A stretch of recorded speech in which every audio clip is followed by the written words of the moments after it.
At the tone, the broadcast will begin in 2 minutes.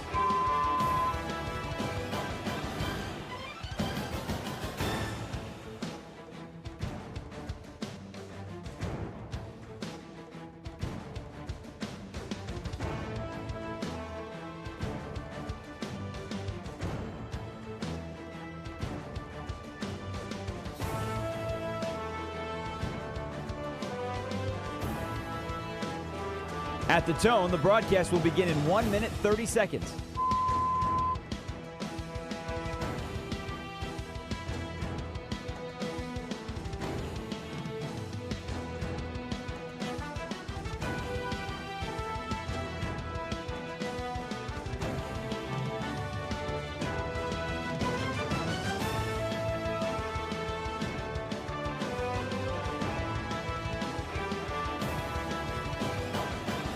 At the tone, the broadcast will begin in 1 minute.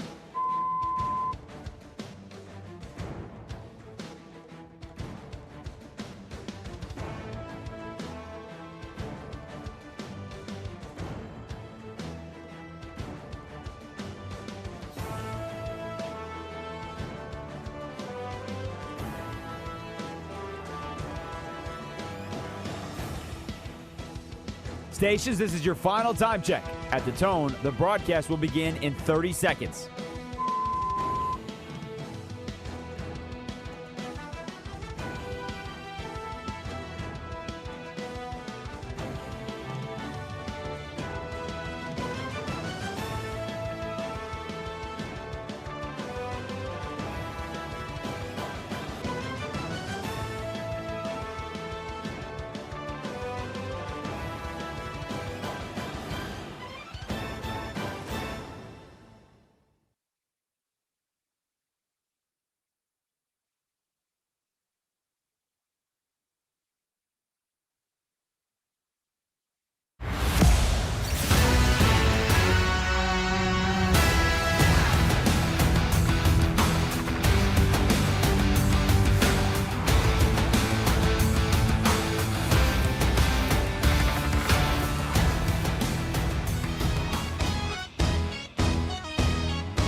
Westwood One Sports Night. Here's Josh Graham and Linnell Willingham. Minus Linnell Willingham. My name's Josh Graham, Westwood One Sports Night, where yours truly is a diehard, lifelong Carolina Hurricanes fan. Which means yours truly is also very disappointed heading into tonight's show after their Game 1 loss in the Eastern Finals to the Montreal Canadiens tonight. But those aren't the Eastern Finals we're going to begin with.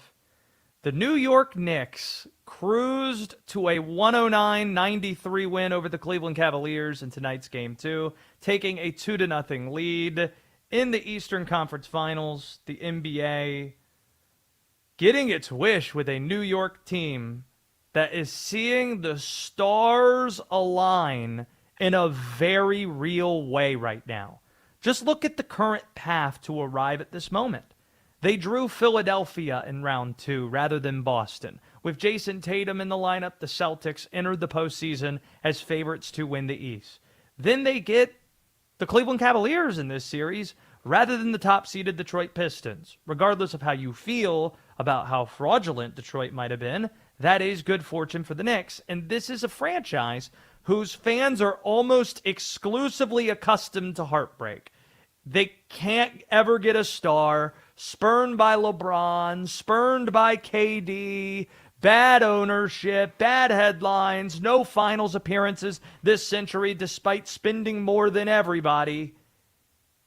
And Knicks fans are certainly not accustomed to 9 straight postseason wins, including a 51-point closeout win in Atlanta and erasing a 22-point fourth-quarter deficit in Game 1 of the conference finals. The Knicks, again, pulling away in the third quarter to win tonight at MSG. Looking ahead to what might be next for them, the Spurs and the Thunder, they might be shorthanded. San Antonio's been without De'Aaron Fox, and they lost Dylan Harper in Game 2 of the Western Finals last night. We saw how limited San Antonio looked without Harper, going zone a lot of Jordan McLaughlin, a lot of turnovers. Steph Castle maybe getting the basketball, handling it a bit too much. As for Oklahoma City, Jalen Williams, he re-aggravated the hamstring that kept him out long portions of the regular season. And even though the Thunder have depth, and the Thunder today have listed him as day-to-day, we'll believe it when we see it, when we see him out there, because we know how hamstrings can linger, and we know that Jalen Williams re-aggravated something that kept him out for a while in the regular season. Let's also not forget, if the Western champ, see, long layoff versus short layoff, that's a question that a lot of people can ask. But looking at the Knicks, because, knock on wood, the Knicks have avoided the injury bug. Absolutely nobody is on the injury report. They're a little bit lucky that that's the case because their best player is a smaller guard. And what do we know about smaller guards? The further you go in the playoffs, generally they get banged up. Generally they get worn down. But he hasn't been worn down because, yes, the rest that they've been able to have. The reason he's well rested, Jalen Brunson, is because New York swept its second-round series. That allowed for 9 days of rest. So if the Knicks make quick work of the Cavs, this could be a sweep, this could be a 5-game series, they should get another rest advantage because Spurs Thunder, that is going 6, maybe 7 games. Who knows? Those guys might not be back. Maybe there are going to be more injuries piled up considering how physical that series has been. The stars are aligning for the New York Knicks. Not a sentence we really expected to ever be saying, considering what recent history has told us. But these playoffs have been the story. It's been the New York Knicks front and center making their way halfway to an Eastern Conference Finals win and getting to the NBA Finals for the first time since 1999. This does prompt a question, though. What franchise winning a title would feel like the biggest deal in American sports? When you think of championships this century, you think about the Boston Red Sox ending an 86-year drought in 2004, coming back from 3-zip down against the Yankees and then winning that World Series against the St. Louis Cardinals. You think about the Chicago Cubs in Game 7 in extra innings, snapping 108 years that drought, ending the curse of the Billy Goats. What is the next one to be had? Because you could make a case, 53-year drought in New York City, that might be the biggest story you can find. Certainly in the NBA, but if we broaden it, what could be the biggest possible, most significant title out there that would that would prompt the biggest story possible, most meaningful? 310-840-4910 if you want in. 310-840-4910. Your ticket to the program. We've got Oliver, who's taking your phone calls. Oliver Popular, as we like to call him. Denton Day is the producer of this program. You could make a case for a lot of teams in this conversation, meaningful championship winners, potentially, like the Red Sox in 2004, like those Cubs in 2016. 310-840-4910. This segment is sponsored by Progressive Commercial Insurance, protecting small businesses with affordable coverage options. Get a quote today at progressivecommercial.com. It's not all good in the Big Apple. The New York Knicks are up 2-zip. That's great. Go New York, go New York, go. Not exactly the same vibes regarding the New York Giants at the moment.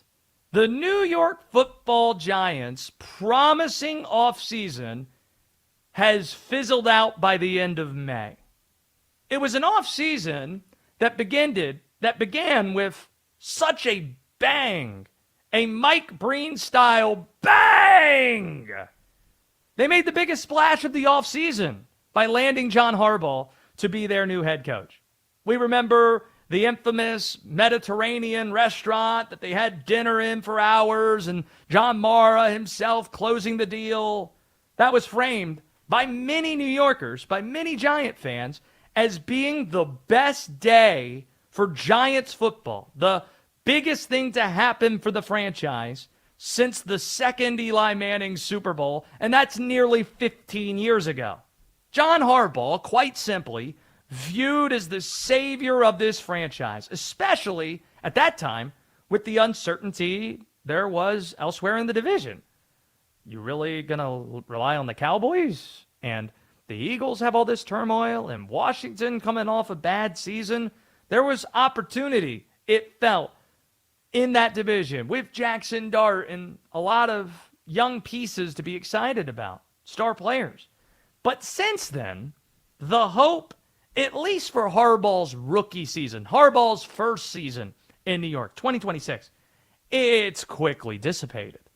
The front office quickly gave in to Dexter Lawrence's trade demands. We learned about it on a Tuesday. He was traded by Saturday. Even though the 10th pick from the Bengals is good value, decent compensation, Big Sexy, he's the one guy on that defense you cannot replace. Truly irreplaceable. You do not find pocket-pushing D tackles like him on the open market. They don't get there. Derek Brown doesn't.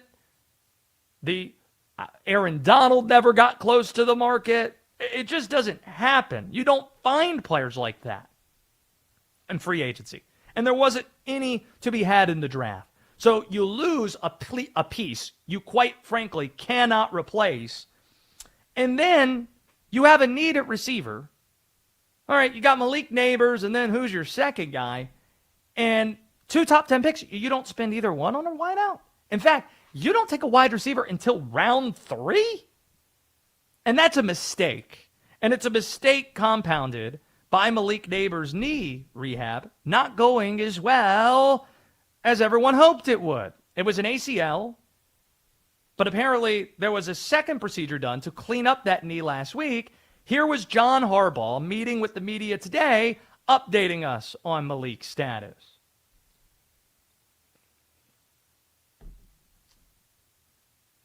We'll get to that in just a second. Let me know when we have it. But nothing about what John Harbaugh had to say was all that assuring. Malik Neighbors is the most important offensive player on this Giants offense. So you could make the case that Malik Neighbors, there's your most important offensive player. Dexter Lawrence, there's your most important defensive player. And we don't know if Malik Neighbors is going to be ready for the start of the season. In fact, when you look at getting some scar tissue removed out of the knee at this point of the calendar, you might be banking on the fact that that's not the case. So that brings us to the other headline. We can circle back to Harbs. And the most surprising news, it's not the Neighbors deal or what John had to say about it. It's the Giants announcing today that GM Joe Schoen had received a multi-year contract extension. This is the same Joe Schoen who botched the Saquon Barkley situation to the point where other GMs are saying, we do not want HBO Hard Knocks doing off-season editions of Hard Knocks anymore. The same guy who hired Brian Daboll didn't work out. The same man Harbaugh reportedly asked specifically not to answer to and was a hanging up point with ownership. We'll take the job if we're not answering to that guy. He is not, Joe Schoen, he is not popular at all among Giant fans. So that, coupled with the uncertainty around Malik Neighbors and the fear of what that Giants receiver room is going to look like without him on opening night against the Dallas Cowboys on Sunday Night Football, that's a scary proposition. Because if you don't have Neighbors, here are your receivers for the New York Football Giants that night. You're going to roll out Darius Slayton, Darnell Mooney, and Calvin Austin. And third-round draft pick out of Notre Dame, Malachi Fields. That's not good. So there's that fear, and then you have the GM of the Giants getting his extension. Should we circle back to Harbaugh or get to that just a little bit later on? 310-840-4910. If you want in, we are asking the question, what franchise winning a title would be the biggest deal for in American sports? 310-840-4910 if you want in on the show. We'll talk about Eastern Conference Finals just on the basketball end, hopefully not the hockey end. Don't want any of that. Make sure you're chiming in on YouTube. You can find us, Westwood One Sports Night, on our YouTube channel. You can also, I'm streaming on my X page at Josh Graham Show. You can find me there. However, and wherever you're listening or watching, we greatly appreciate that. In addition to taking your submissions on monumental sports titles, the college football playoff has become a central topic this month. And believe it or not, there is a case, other than greed, which is the most popular assertion, to justify expanding the 12-team field to 24. And we'll tell you what that case is next on Westwood One Sports Night. Aaron Rodgers says this season is his last. Yes, this is it. Yeah. Will Rodgers go out like John Elway and Peyton Manning did with a Lombardi trophy in his hands? Westwood One Sports.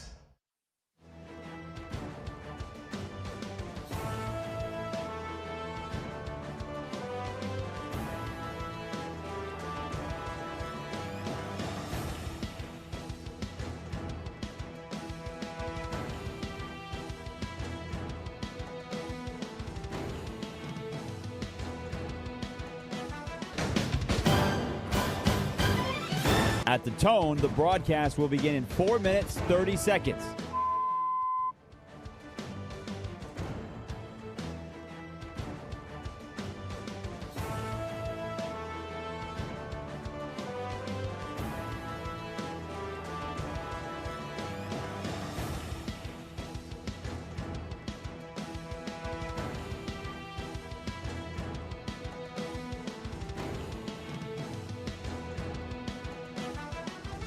At the tone, the broadcast will begin in 4 minutes.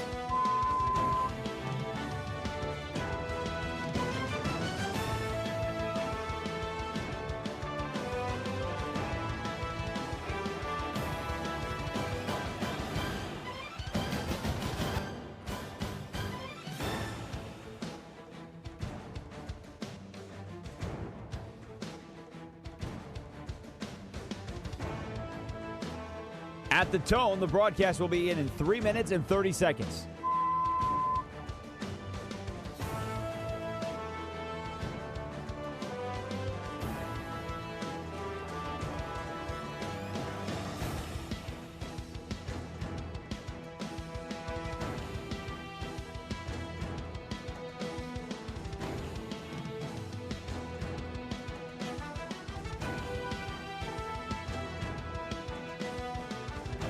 At the tone, the broadcast will begin in 3 minutes.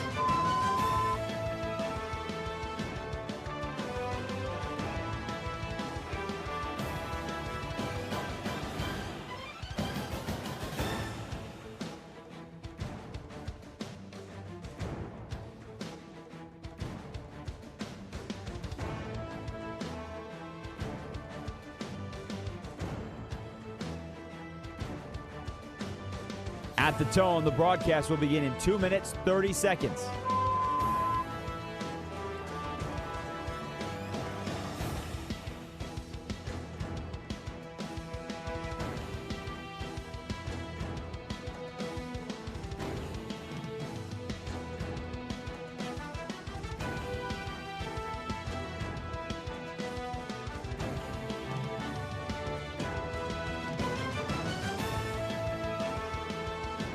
At the tone, the broadcast will begin in 2 minutes.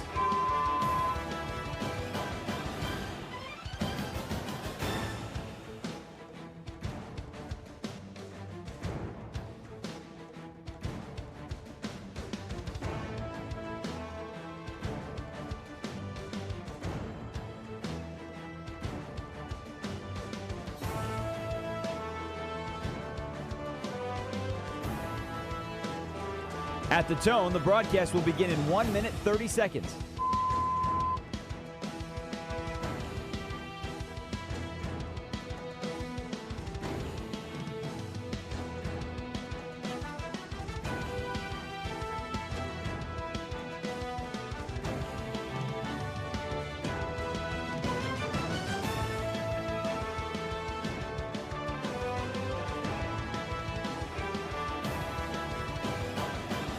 At the tone, the broadcast will begin in 1 minute.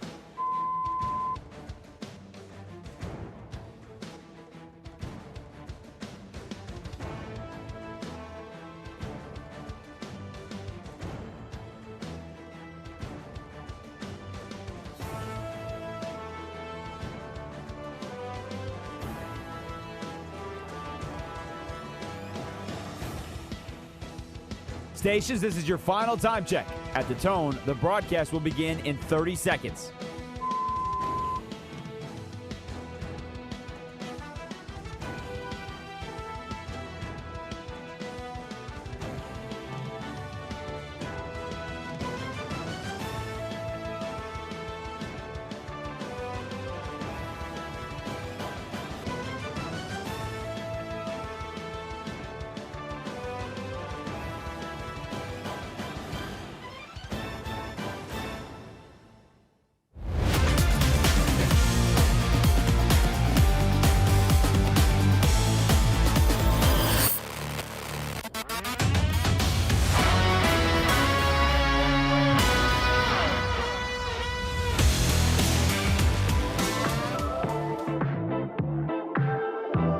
This is Westwood One Sports Night. Here's Josh Graham. New York, top of mind on this Thursday night. The Knicks going up 2-0 on the Cleveland Cavaliers. You can make a case that a Knick title would be the most significant title we could see in American sports. The way that the Red Sox in 80 or in 2004 was, the Cubs in 2016. What say you? 310-840-4910. Also the New York Giants. Joe Schoen getting an extension, and then John Harbaugh providing this not so assuring update on Malik Neighbors' status.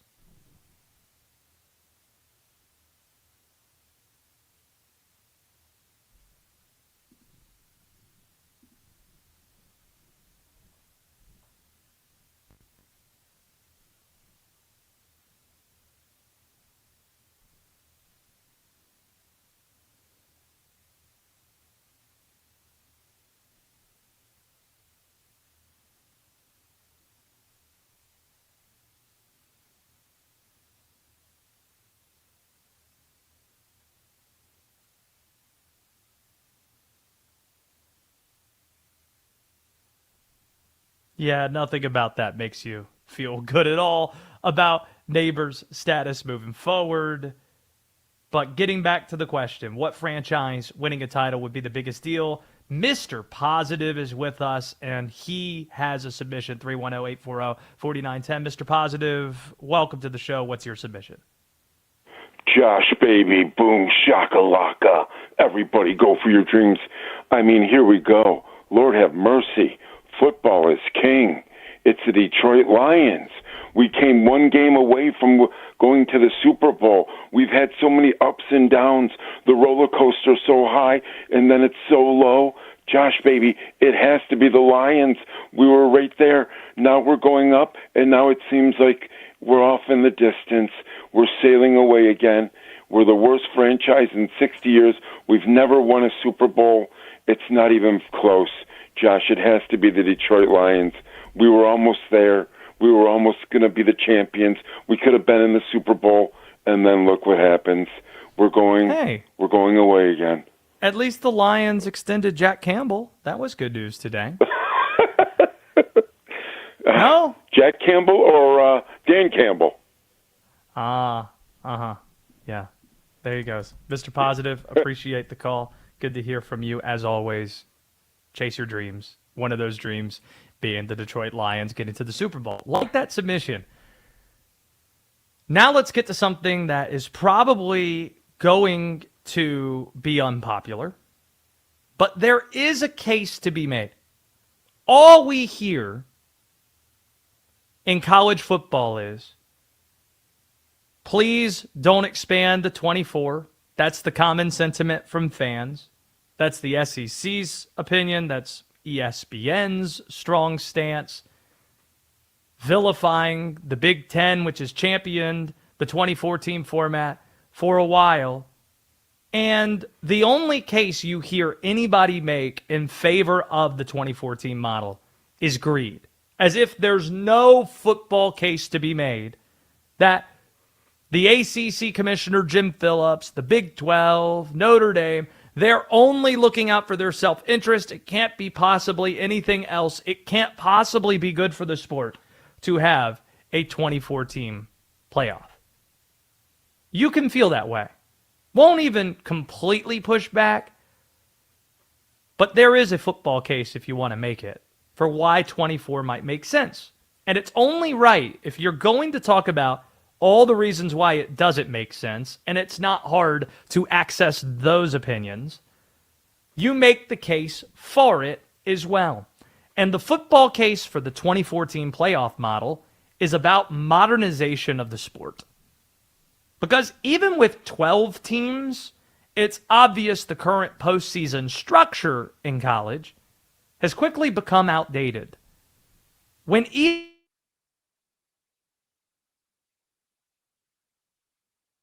season. Within 2 years, Christian McCaffrey opted out of the Sun Bowl, and nobody cares about those games anymore. And that was when you had 4 teams. Now with 12 and looking to expand further than that, those games are just going to mean less and less. And it's ESPN's own fault. ESPN originally viewed and sold bowl season as being a destination, as being an achievement, as being the incentive in college football, until it had something better to sell, which is the playoff. And as Bud Elliott put it well earlier, the great analyst from CBS Sports and the Cover 3 podcast, bowl season went from being the incentive structure to being just inventory for ESPN. Games for you to bet on in the middle of the day during the holiday season so that their talent can take breaks during the holiday. Conference championships are the new Sun Bowl. Like bowl games, they mattered in the old structure, but today they're just a nuisance. They just simply get in the way of the playoff. So how do we get rid of games that don't matter, the bowl games, so we don't have to see any more of these opt-outs? How do we get rid of the conference championships and just get to the playoff? Well, expanding to 24 would do that. 14 and 16 would not. 14 or 16, that would not provide enough revenue for leaders running a business still in the sport to truly modernize this. 24 would. Tossing around, getting rid of conference championship games, you need something to incentivize the business leaders to say, hey, if we're going to get rid of bowl season, which makes money, and get rid of conference championships that make money, we need enough games to supplement that. And 24 would in a way that 14 and 16 wouldn't. That's just business 101. That's not greed. The main argument, though, you might not be convinced on that, but the main argument for expanding to 24 is using this playoff to replace what we just talked about a second ago, the incentive structure that was in place before. See, it used to be that several teams in the country could feel good about its college football season because they went 8-4 and won a bowl game. That simply does not exist in college football anymore. And the reason why is because, again, ESPN and the college football playoff. They created the playoff and they told us that's all that mattered. And guess what? When you do that for more than a decade, teams, schools, fan bases, players, they're going to believe you. So the new goal for many, what replaces going 8-4 and making the playoff or making a bowl game, the Sun Bowl, the new goal for many is, hey, can we make it to the college football playoff? Even if you can't win a title, which, by the way, we accept in any other sport. Like, name a sport where there aren't teams that are happy about making the playoffs that know they're not going to win a title. Think about how happy, teams in the NCAA tournament are just to get there. And the goal was, hey, can you make it to the NCAA tournament? And it happens in football, too. My feet are on the ground in North Carolina, man.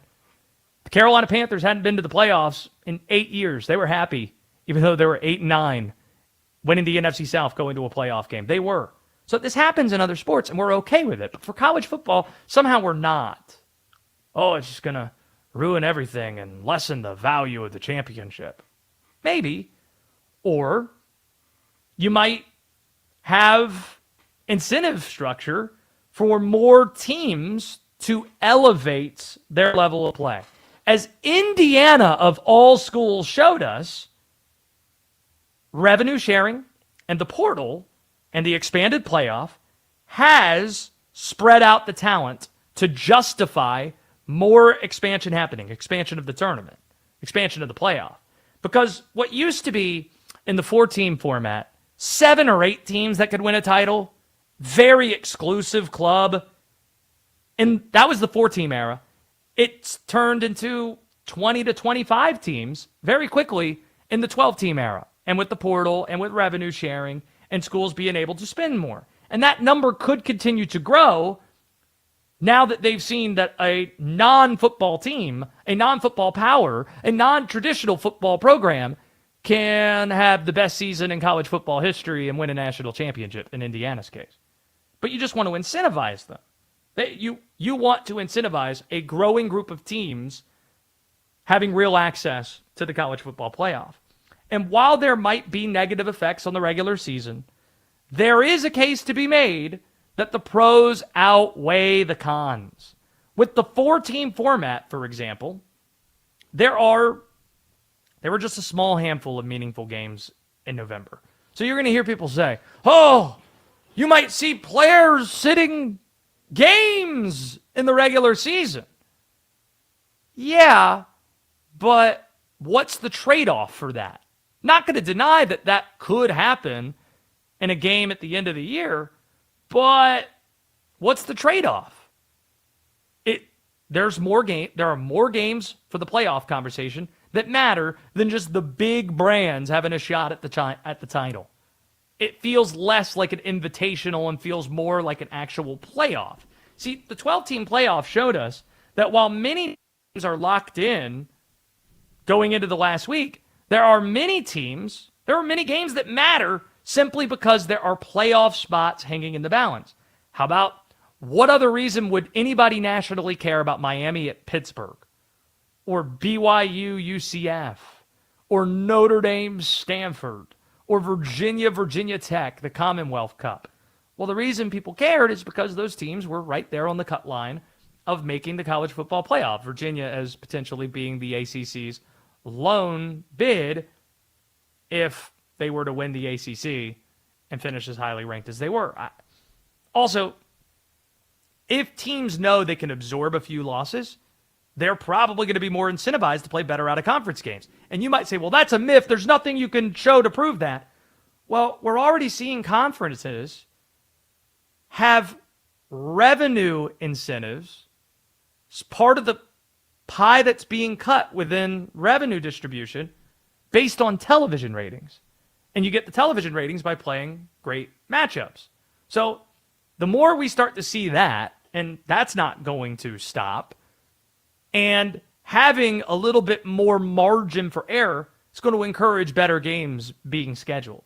So you might disagree with all of this, but don't pretend that there isn't a case to be made. Oh, it's only greed. Well, no, there are football reasons. You don't always have to be super cynical and believe that the people that run the sport inherently hate the sport and that they're just these monsters that are super greedy. There is probably some of that happens, sure, but there is a case to be made, and that's the case right there. While we have a minute here, it's been a devastating 6 months for the sport of NASCAR. And we want to pass along condolences to tragic news that we saw tonight. But don't forget how tough it's been for the NASCAR community. First, Greg Biffle dying in a plane crash in December, 55 years old. He was on board with his entire family. And this was a little bit more than a year after Greg Biffle literally saved lives with his helicopter when roads were blocked off and because of Hurricane Helene hitting the mountains of my home state, North Carolina. He'd fly up and fly supplies and baby formula and diapers to help people and get people off of the mountain that needed to do so. It was a tragic loss to lose Greg Biffle. Today, the NASCAR world, tragically lost Kyle Busch, 41 years old, a NASCAR icon. Lost him to a severe illness that we don't have a ton of details on. There was audio from a race 10 days ago with Busch in his race car on the radio asking for a doctor after the race, asking for some sort of shot. When NASCAR was at the peak of its popularity and it was expanding all over the country into new markets and new tracks, he played a central role, and he played the role of the villain. In recent years, that perception of the villain, though, softened when he became more accessible, when he let us in and we got to see what type of dad he was. And I got to see it personally. Here in North Carolina, NASCAR, this is the home of NASCAR. He lived in North Carolina, not too far down the way. He was always very good to me. And covering North Carolina, covering NASCAR in North Carolina, that's a big name to get. And he always understood his role as an ambassador for the sport. He was cordial, he was polite, he was patient, contrary to that image that was portrayed in the mid-2000s. He was proud of expanding the footprint of the sport that was viewed when he entered it as just being a sport people cared about in the South. He's not from the South. He's from Las Vegas. And now stock car racing is a big deal in Sin City, and he's a big part of the reason that is. And there are a lot of people currently in racing right now that looked up to Kyle Busch, seeing a path from the desert. It's going to be an emotional weekend in Charlotte, not far from where he calls home. It's going to be the Coca-Cola 600 at Charlotte Motor Speedway, one of the biggest races of the year, maybe the greatest day in racing each year when you couple the Indy 500 with the Coke 600 on Memorial Day weekend. Lost Kyle Busch tragically at 41. Lost Greg Biffle earlier this year. A devastating 6-month stretch for the sport of NASCAR. Coming up, the segment I don't want to do, but cannot in good conscience avoid. This is Westwood One Sports Night. Remember Deshaun Watson? He's been on IR the last 19 months. And now, the front runner to be the Browns starter. But Shedeur Sanders and Dylan Gabriel are coming for the job. As always, the quarterback carousel in Cleveland is one to watch. Westwood One Sports.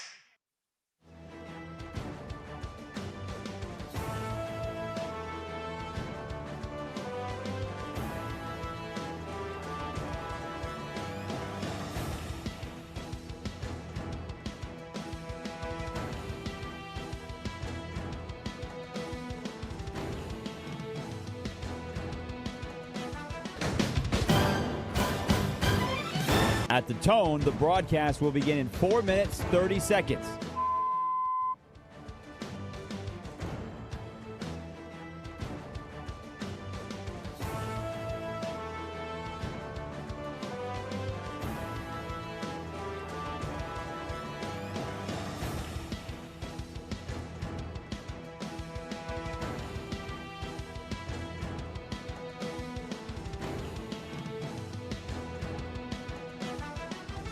At the tone, the broadcast will begin in 4 minutes.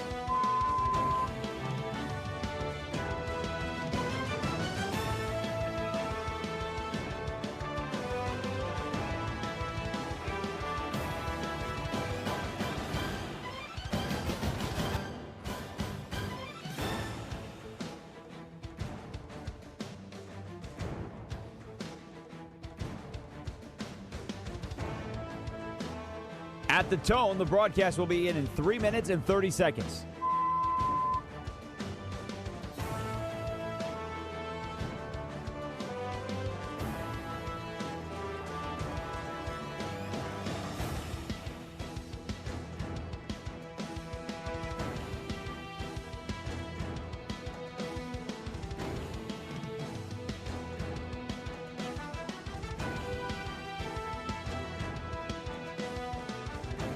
At the tone, the broadcast will begin in 3 minutes.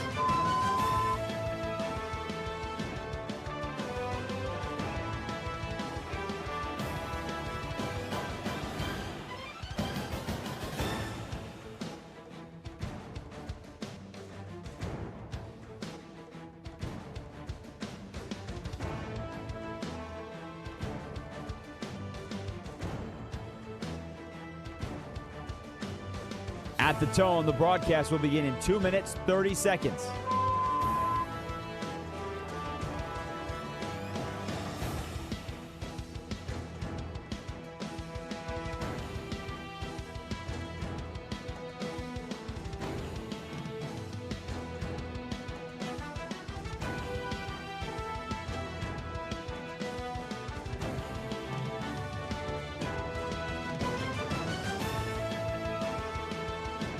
At the tone, the broadcast will begin in 2 minutes.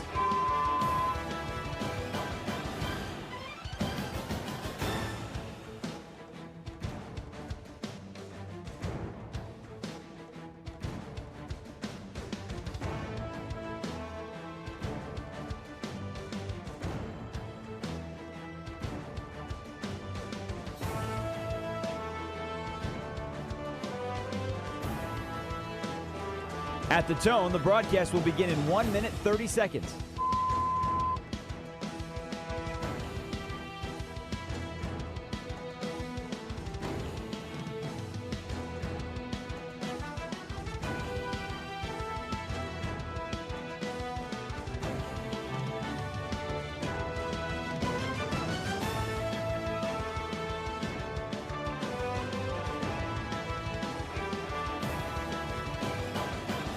At the tone, the broadcast will begin in 1 minute.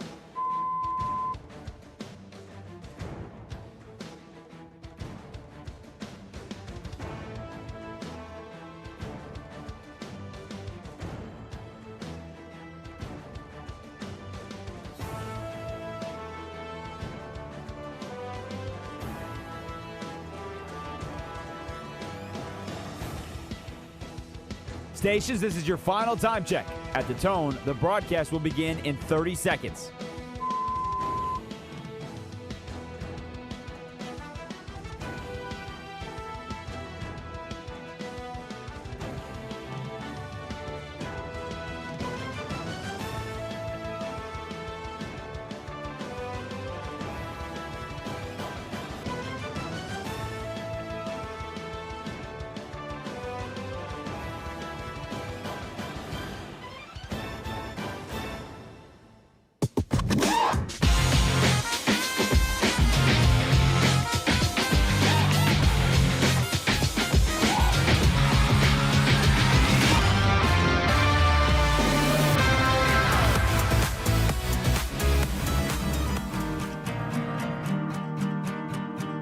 This is Westwood One Sports Night.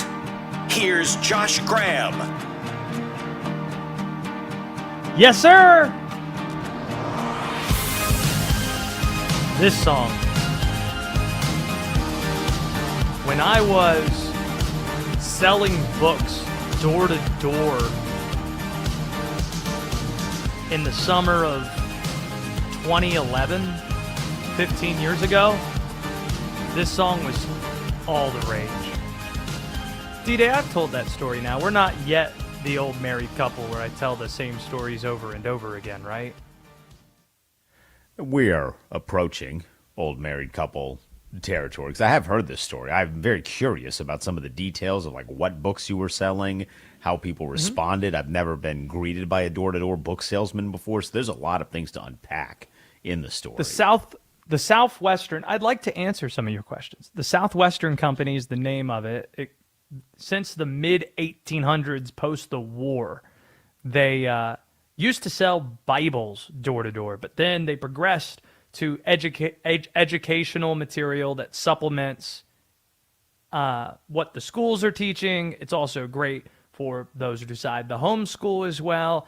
There's some like encyclopedic type stuff too. It's actually really good stuff, but specifically it's for college kids, and they displace you far away from home because you later learn it's so tough that They find it's harder to quit when you're farther away from home than if you're close to home. And it's to build character and make money in college, and it's all commission. And it helped me pay for my school at East Carolina. I went to Texas, where it was 1 week, 105 was the coolest day. And from 8 a.m. each morning till about 9:30, 10 o'clock at night, I would be knocking on doors D-Day all day, 6 days a week. That's what I'd be doing. Is there like a dress code? Because this No. seems like the kind of thing where there would be a dress code. And the only reason I ask is because if the coolest day is 105, you'd be sweating your balls off. No, well, I'm an independent contractor. I was wearing T-shirts, sometimes polo shirts, such as this one that I have on that you can watch on YouTube or on X. A pair of khaki shorts. On Fridays, you know how we celebrate Free-for-All Friday here. On Fridays, we celebrated Free Ball Friday, me, my brother, and a few others, where I just wouldn't wear underwear on Fridays. And it made me laugh. I don't know. It made me smile. I don't know why. When I was working, going door to door for 13 hours a day in Texas. Where we have drawn the line when it comes to your testicles. We're good. Shout out to Dustin Kearns, App State's basketball coach, who had the mantra, take the stairs. Had a chance to spend some time with Dustin earlier today. And it's a book called Take the Stairs by Rory Vaden that is one of the most important books that I've ever read. Inspiring. If you want to understand my mindset, just read this book. And he, once upon a time, did this when he was in college, and it helped him out so much that he wrote this book about it, which became a New York Times bestseller. This is all. You might be thinking, why is Josh telling this story? Truthfully, it's me getting close towards the end of the hour, trying to avoid at every cost talking about Hurricanes Canadiens Game 1 tonight. I am a diehard Carolina Hurricanes fan. I will not say I'm the only national sports talk host that is a diehard Carolina Hurricanes fan, because the last time I said that, Jeff Goodman, Field of 68, had some issues with that. So what I will say is I love this hockey team. And if you're looking for what's most interesting about this series, Hurricanes Canadiens is a fascinating case study on what matters in the postseason. This is the most extreme rest disparity the sport has ever seen. The Carolina Hurricanes became the first franchise in 41 years to start the postseason 8-0. Win their first 8 games. Because of this, they had been off for 12 days, nearly 2 weeks, the longest layoff the postseason has seen, the longest layoff in NHL postseason since 1919, 107 years ago. Meanwhile, Montreal, they played consecutive 7-game series to reach these conference finals. So 8 games versus 14 games head-to-head in Game 1. They won Game 7 in Buffalo in overtime on Monday. For good measure, had to be an overtime in Game 7. If rust is really an issue, it would show. And here's the part that's fascinating, Denton. The Carolina Hurricanes scored 30 seconds into this game. 30 seconds later, Montreal scored. 2 minutes after that, Montreal scored again. 14 minutes, and it was 4-1 Montreal, and Carolina lost this game 6-2.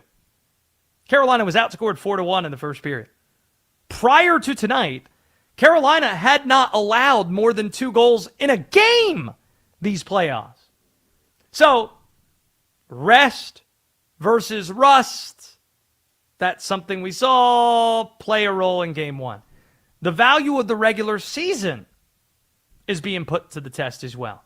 Carolina had the best record in the East. 8-0 start to the playoffs. But Montreal had their number in the regular season. In 3 regular season meetings, Montreal won all 3. All 3 were regulation wins too. Turns out that might have mattered a little bit too. The reality is these teams are constructed completely different as well. Completely different. The Canes, They are an experienced playoff team. Does experience matter in the playoffs? 8th-year head coach, 8 postseason appearances in that time, 8 straight, 4 conference finals appearances. Meanwhile, the Canadiens, they're a younger team. They missed the playoffs in 2 of the 3 prior seasons. The exception was a first-round loss. They haven't been here before. Carolina's a team built without flashy star power, instead a ton of depth. It has a different line, a different player that can be the star on a given night. For Montreal, it is stars in Suzuki and Hudson. If it isn't their top line scoring for them, they might not score. And that's different. Advantage Montreal, though, as they took it to Carolina earlier tonight. And now, you want to talk about butt clenching, D-Day? A lot of interesting things have been said. Free Ball Friday, and now we're talking about butt clenching. The Carolina Hurricanes, this is their 4th Eastern Conference Finals appearance during this 8-year playoff run. In the first 3 Eastern Final appearances, they won a combined 1 game. 1 game in 3 best-of-7 series. If you want to talk about anxiety, if you want to talk about pressure, imagine how palpable that's going to be in the building they call the Linny Saturday night when the Carolina Hurricanes host Montreal in Game 2. You want to talk about pressure, anxiety? That's going to be all over the place on Saturday night. You going to be there? I will not. I've got a program from 4 to 7 p.m. What time's Right puck drop? 8 o'clock. How far It's away an is hour it? and a half. It's an hour and a half. How So- heavy's your foot? In theory, probably could make it there by the end of the first. But I'm gonna pass. Gonna pass, especially after what happened tonight. Which, if you were listening to Graham's gambling last night, we even told you. Plus 162, Montreal Canadiens. Might want to take a look at that. We did. We profited. Does that make me a bad fan, by the way? No, it makes you intelligent. profit on the. Who bets on their own team? It's You bet on your maturation. team. You bet on your team if you feel confident that something's going to happen, but I felt confident in the opposite tonight. Name any team that I root for. They could be playing the 2 of us, and I'm still not betting on them. I never bet on my team. It's a terrifying experience. I'm wondering if we could introduce a new character to the show. You're the opposite of Pete Rose, by the way. You're the anti-Pete Rose and Brendan Sorsby. You exclusively bet not on your team. No, I think I'm a lot closer to Brendan Swarsby. He didn't bet on his own team, but he bet on everything else. I've made some crazy wagers in my day. So we have multiple characters on the show. We have Conspiracy Josh, right? And Conspiracy Josh goes sideways. Can I attempt to introduce Rally Cap Josh? Like, what if? So it Rally feels Cap like, Josh. Yeah, it feels like you're butt clenching at the moment, right? Hold on, don't grab a cap yet. No, don't grab a cap yet. I think in order to shift the tide, to get karma on your side, you should do a segment with the helmet on. I see the helmet. If you're watching on YouTube, you see the helmet. We need to get you to do a segment with the helmet on. Does it fit?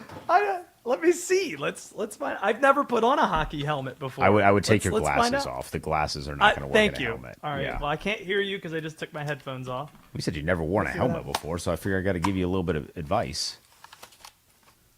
I hear the helmet. I did not think of Lord. You got a big head or that helmet's small as hell. You're listening to Westwood One Sports Night. My name's Josh Graham. The Knicks went up 2-0 in the series on the Cleveland Cavaliers. Here was Donovan Mitchell after the Knicks went up 2-0, talking about the lack of rest, whether or not that factored in for the Cavaliers.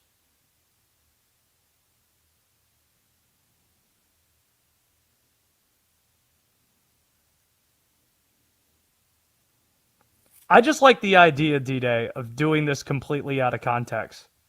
That'd be great. Like, can we hear one more? Can I hear Josh Hart as well? Here's Josh Hart after The New York Knicks went up 2-0. We should hear from the winners.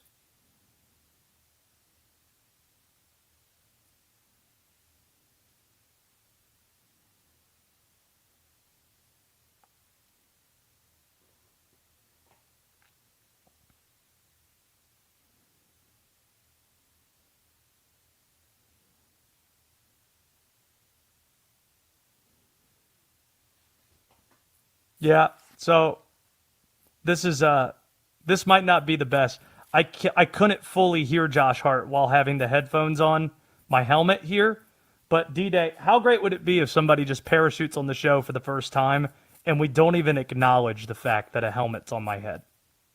It's the headphones being on around the helmet that do it for me. It's like when Arthur wears glasses in the television show when his glasses are on the side of his head, but his ears are clearly at the top of his head because he's an anteater. That's kind of what the helmet on the headphones on the helmet is doing.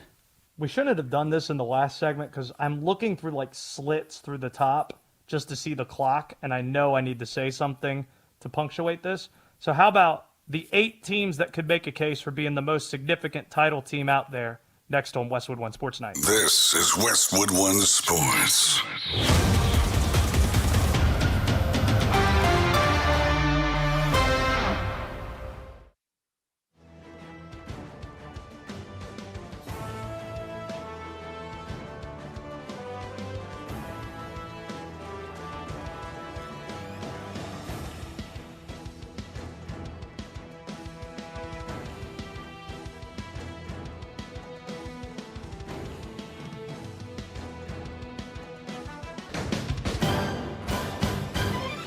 At the tone, the broadcast will begin in 4 minutes, 30 seconds.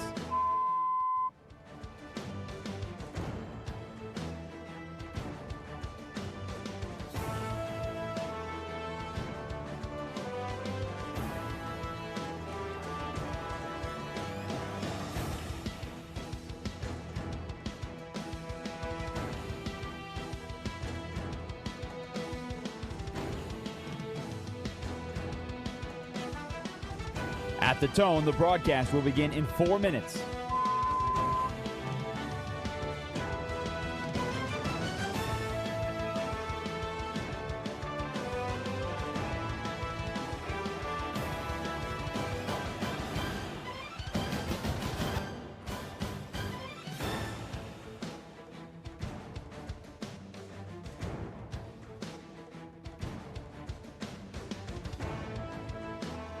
At the tone, the broadcast will be in 3 minutes and 30 seconds.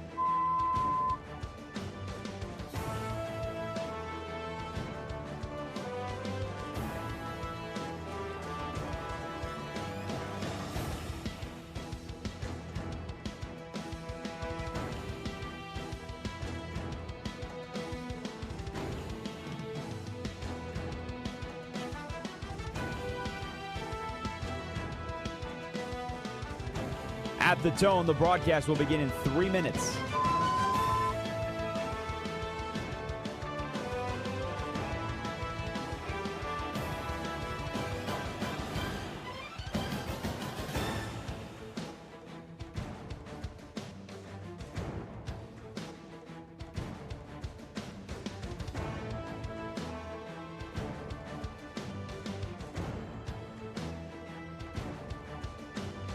At the tone, the broadcast will begin in 2 minutes, 30 seconds.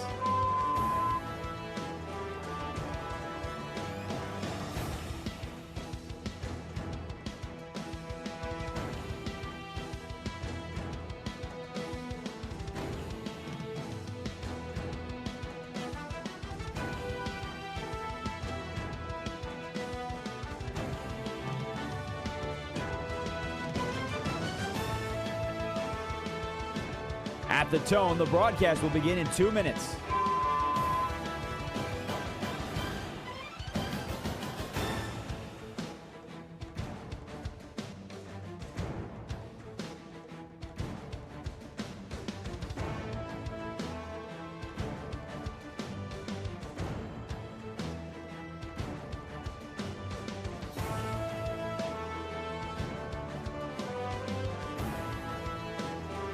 At the tone, the broadcast will begin in 1 minute, 30 seconds.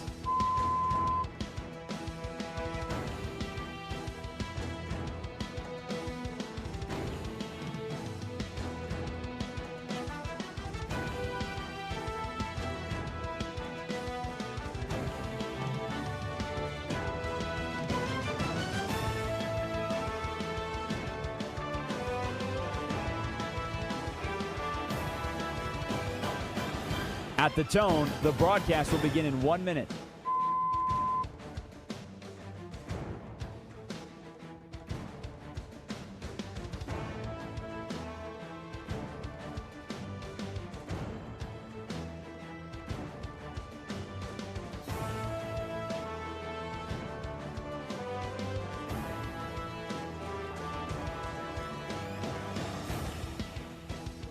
Stations, this is your final time check. At the tone, the broadcast will begin in 30 seconds.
This is Westwood One Sports Night. Here's Josh Graham. Our question of the night with the New York Knicks.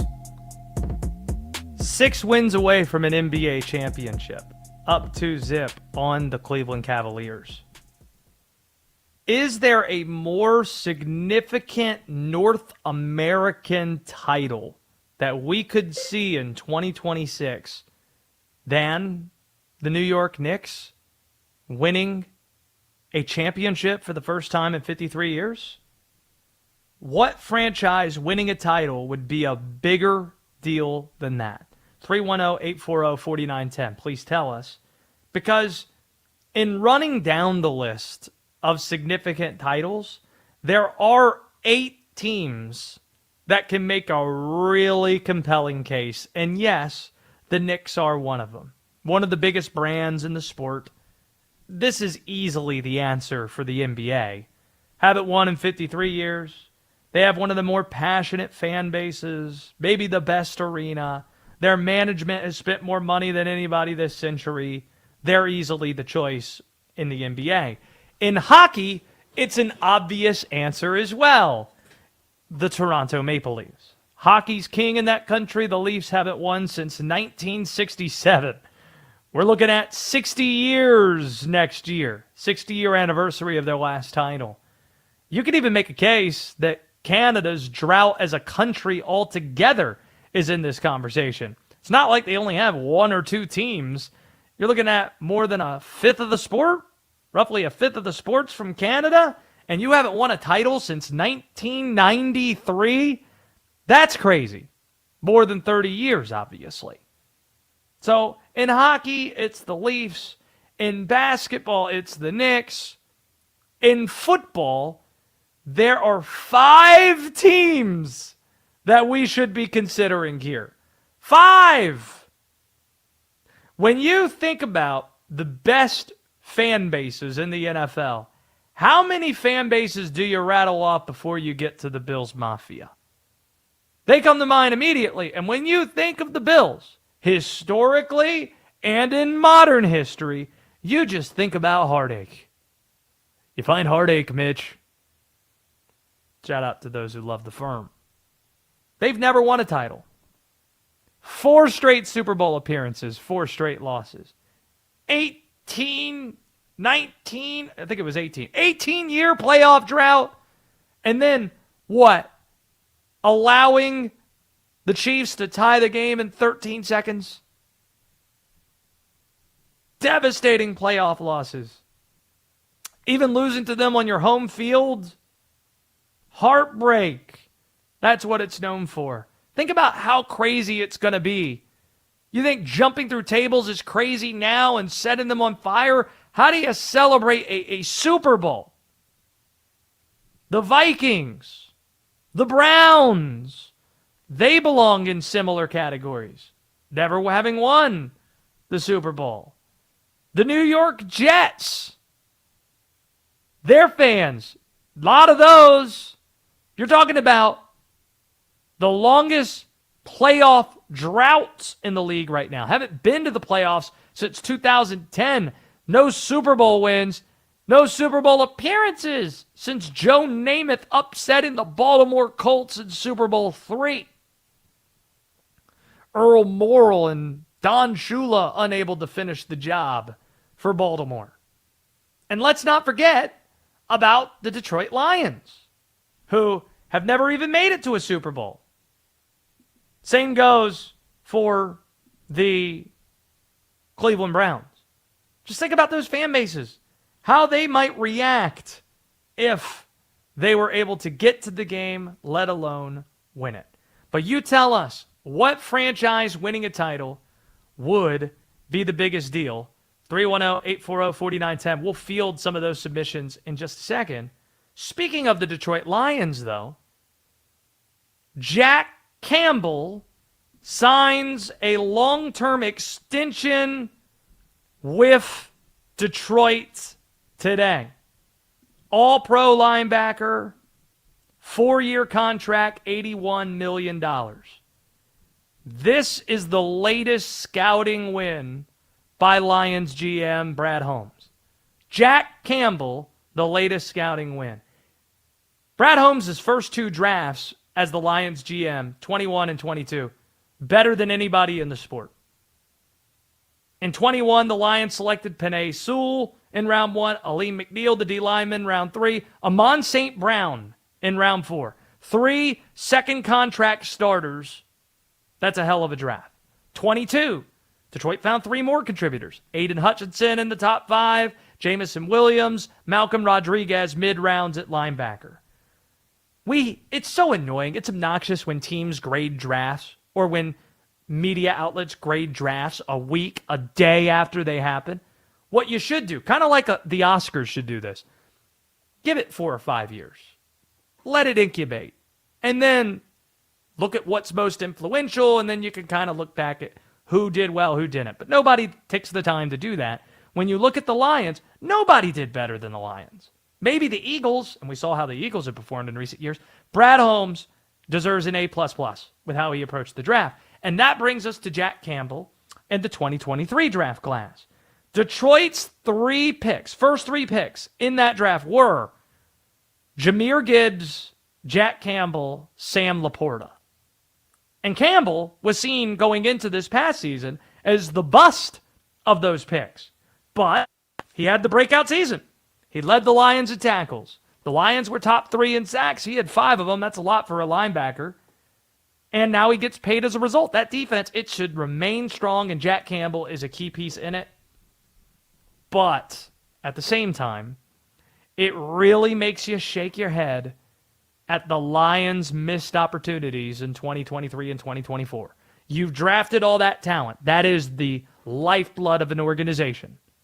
When you draft Jack Campbell and you draft Sam Laporta and Jahmyr Gibbs and Malcolm Rodriguez and Jamison Williams and Aiden Hutchinson and Amon St. Brown and Aleem McNeil and Penei Sewell in a 3-year span, you are ready to go right now. In 2023, they blew it. They're leading in the NFC Championship game by a ton. San Francisco rallies back after that failed 4th down attempt. You fall a game short of making your first Super Bowl appearance. 2024, you go 15-2 in the regular season, number 1 seed. And then coming off the bye, you lose your home game to the Washington Commanders. It's hard to imagine that they get closer than they did those 2 seasons. And it's a lesson as well in how quickly windows can close in the NFL. Jack Campbell, the latest scouting win for Brad Holmes. All those drafts they had, excellent drafts. And they had their opportunities in 23 and 24, just weren't able to get it done. But good on Detroit for extending another homegrown player that looks like a winner for that organization. 310-840-4910 if you want in. Let's go to Jason, who's in Wisconsin. Jason, Does your location tip off at all what you might view to be the most significant title that we haven't seen in a very long time or perhaps ever? Yeah, the Brewers, dude. You left the Brewers off your list. How could you leave the Brewers off your list? They have. Well, let me think about that. They haven't won before, right? So that's meaningful. But it's, the Brewers, they don't really spend ever. So like it's not exactly who, like the Arizona Cardinals haven't won since 1947. But when the Cardinals have terrible ownership and they don't try and they don't have a great fan base, I don't know how significant that is. I hope Milwaukee does. I'm an Orioles fan. I root for teams that might have suspect ownership that, you want to see the small guy win. But just because you haven't won in a while, I don't know if that's exactly the prerequisite. It's a combination of brand, investment, relevance, and longevity. And you're right, Milwaukee has the longevity, but I don't know if they have the other things. Hey, I got a quiz question for you. Do you know where the Orioles came from? They were they in Milwaukee? They were in Milwaukee. How about that? So I guess we have alignment on that front. And, I appreciate you coming in strong, like a Jacob Mizorowski fastball. That's how I view this call. I think that's what you did. Wasn't off speed. Only 104. Excellent stuff. 310-840-4910. Let's go to Patrick, who is in Columbus. Patrick, what would be your nominee, the biggest title we could see in North American sports? We mentioned North America because of Toronto and Canada. That applies.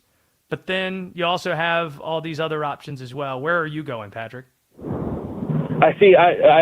We just lived through a successful ending of a drought, and I'm going to go a little bit more global on this one, where for 22 long years, Arsenal has been the laughingstock of world soccer, and finally, after bottle job after bottle job after bottle job, we finally trusted the process and got over to the line. And we were the laughingstock for so many years. So many years we were the laughingstock. How did you celebrate? How did you celebrate? I mean, my boss had to set me off to the side because I was screaming watching the game out, watching City lose, tie in the office. And I have friends that live in North London, and the amount of people that went straight to that stadium and celebrated all damn night. Players didn't go to bed until 6 a.m. They were at the stadium celebrating. After 22 long years, I cannot wait to see what one of these long-term American sports teams had to offer. So it's a good feeling, and it's a good example on the finish line that we could that some of these teams can have. I feel good for a lot of my friends who like Arsenal, like yourself. Appreciate the call. Shout out to the voice of the Orioles, who's one of the nicest people, Kevin Brown, who is an Arsenal fan. A lot of people who follow the Orioles, Arsenal people, it turns out. So shout out to you. And shout out to that drought ending. How about Jacob, who's in New York, of all places? I think so. Jacob, you're calling Josh, from New York. Where are you calling from? I'm in Atlanta. I'm in the Jacob's in ATL Atlanta. right now. Though. Okay. So do you think the Knicks are the answer in terms of the most significant title we can see? No, I believe with all my heart the most significant title would be the Giants, and here's why. Okay, not only is it the number one sport in America.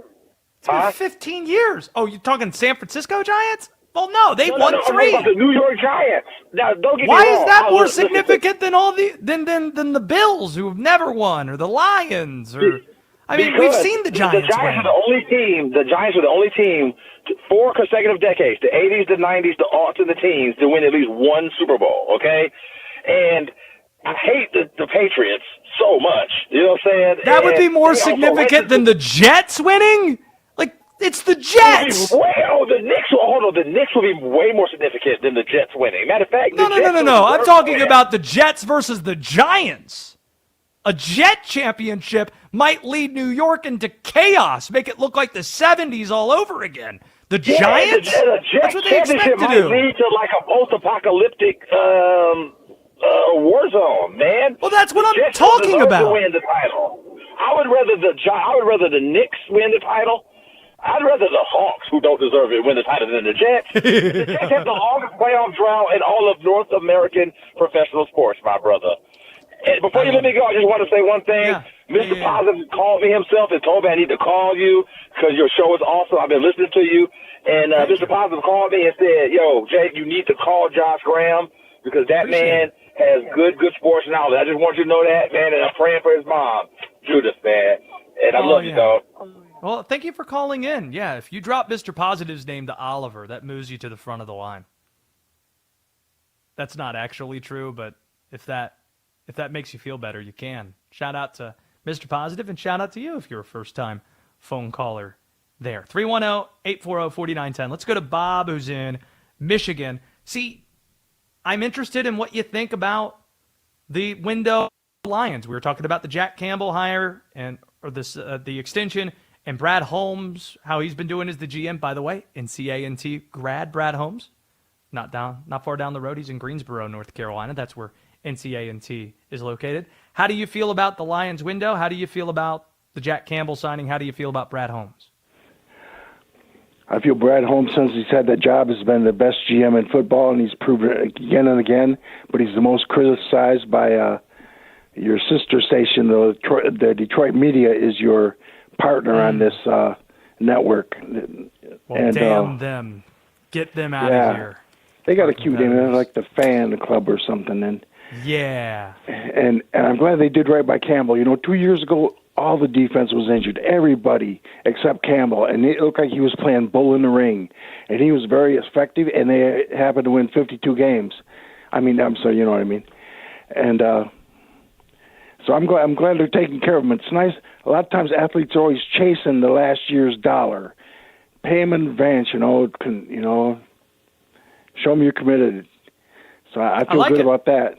But I think the Lions were so close, they were not allowed to not make it. And that in the playoffs with Washington, I thought Ben Johnson was getting a little too cute.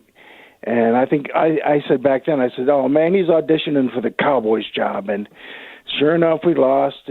He had brilliant ideas like having Jamison Williams roll out and throw into double coverage, the guy who's been suspended for illegal gambling. He threw an interception late in the game. I've not seen nothing. All right, I appreciate you, by the way. Denton, you're making Denton smile ear to ear. Do you just like this game being brought up every now and then? Washington. I thought Ben Johnson was awesome in that game. I think you should have had Jamison Williams throw it more. It was a great throw by him, probably the best of his career. Didn't throw enough.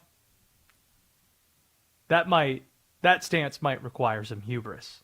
And while we're talking about hubris, there is one conference in college football that's really been displaying that trait, shall we say, this spring. And that, in addition to more of your submissions of what sports franchise winning a title would be the biggest deal, 310-840-4910. Next on Westwood One Sports Night. Living up to the hype. Series split 1-1 headed to San Antonio. Will Wemby or SGA take the edge in Game 3? We'll find out tomorrow night. Westwood One Sports.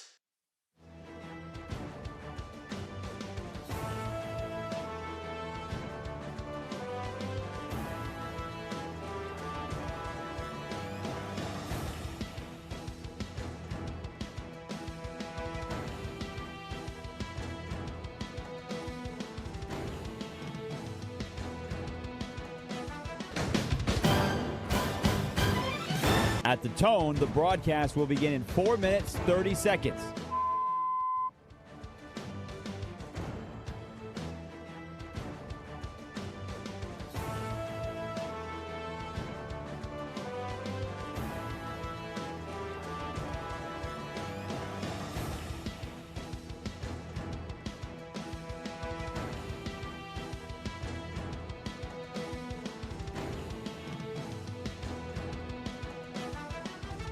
At the tone, the broadcast will begin in 4 minutes.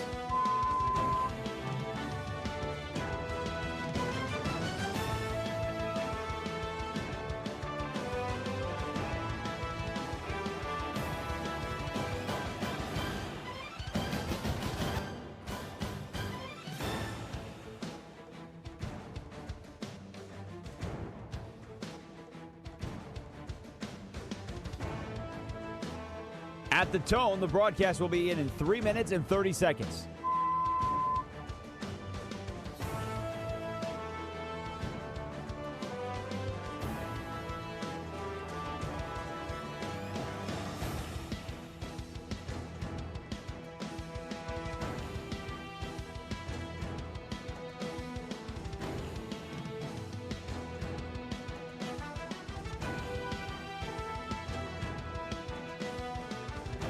At the tone, the broadcast will begin in 3 minutes.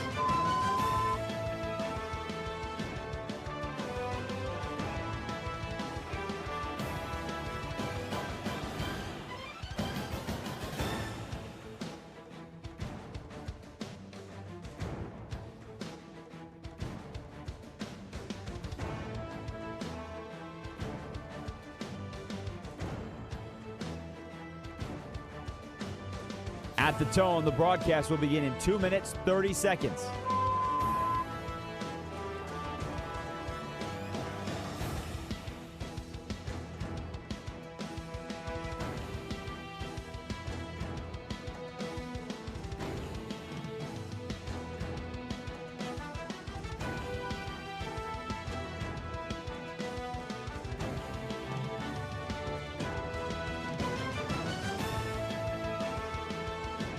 At the tone, the broadcast will begin in 2 minutes.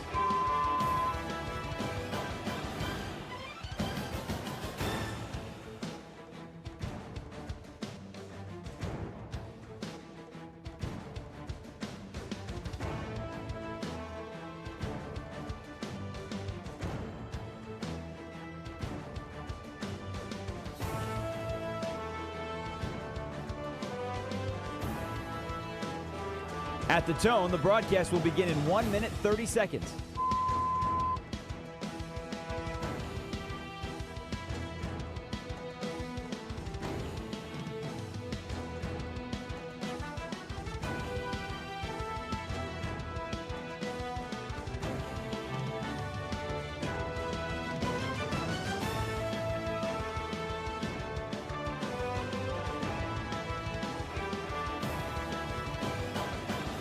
At the tone, the broadcast will begin in 1 minute.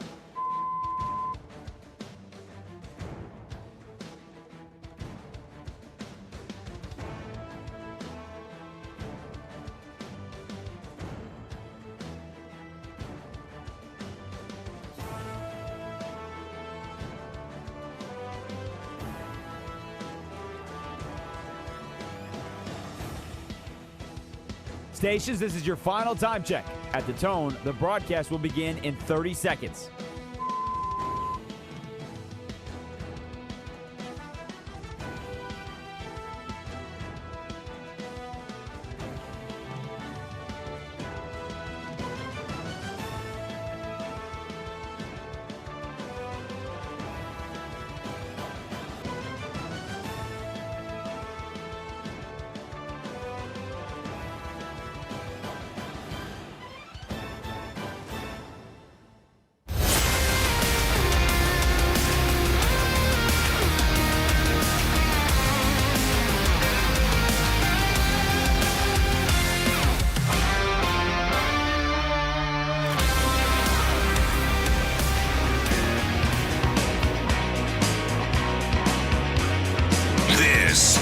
Westwood One Sports Night. Here's Josh Graham. Oliver's all over it tonight. Did you choose these bumps, Oliver? This is Jenny Was a Friend of Mine by the Killers. You had tongue-tied a little bit earlier on by Group Love. All over it you are. But you're not taking credit for it because this was not... You have like a... Is this just a pool of songs that you're picking between? I simply have to know. Yeah, it is. Okay. So, no credit to you. Credit to whoever pulled some of the killers and not doing Mr. Brightside. Most overrated song ever. Not even a top 5 killer song. Mr. Brightside. Get out of here. 310-840-4910. Here is the question that we're asking. With the Knicks in mind, who are up 2-0 in the Eastern Conference Finals, what franchise winning a title would be the biggest deal in North American sports? Who would it be? You could make the case it's the Knicks. Donald in New Orleans would not make that case, though. Donald, who is top of mind for you? Y'all missing one team who was great in the 1970s. The Pittsburgh Pirates is nothing more than a Triple A team now. 20, 30 years. I'm an Orioles fan. Do we have to bring up the 79 World Series? Do we really have to do that? No. I don't think we But since Barry Bonds left, we haven't won. We haven't been out of the 7. Hey, I like your team this year. This is a fun Pirates team, and Paul Skeens is a 2.4 ERA. They look good. After Paul Skeens have to leave, like Derek Cole and James Zion, as I'm saying, we just a Triple A team. Hey, don't count them off this year. You're a couple games over 500 this year. I like the Pirates this year. I have a little belief, Donald. I hope at the 29 you be able to sign Paul Skeens to a long term. Then we can talk about the Pirates. That would be pretty cool. If we keep Paul Skeens, you got it. I like that. Thanks for the call from New Orleans. It's good to hear from you, Don. Hope you'll give us a shout back. There goes Don in New Orleans. That is SEC country, New Orleans, no doubt. What we've seen this spring is pure hubris from the Southeastern Conference. On full display, hubris is the right word. It's exactly what it is. Lane Kiffin. If you didn't think him last week in Variety or Vanity Fair, talking about the Confederate flag and the history of that at Ole Miss, then jumping to LSU that doesn't have the greatest history when it comes to relations with people of color. Hey, how about you look up the origins of Mike the Tiger and all of that? Probably isn't the greatest place. It's not like you're at Berkeley, Lane Kiffin. If that wasn't great enough, he went on Pardon My Take and was talking about the Big Ten winning the last 3 national championships. SEC coaches, they are crashing out about this. And here was Lane offering his explanation for why the Big Ten is a top college football right now.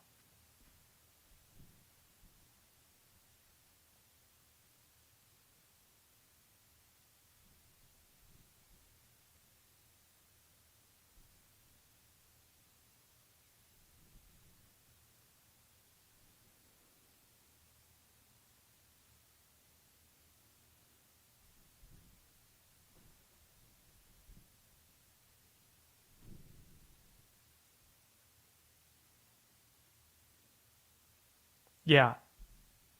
So here's what SEC football coaches do, D-Day. And you're somebody that loves college football as much as anyone I know.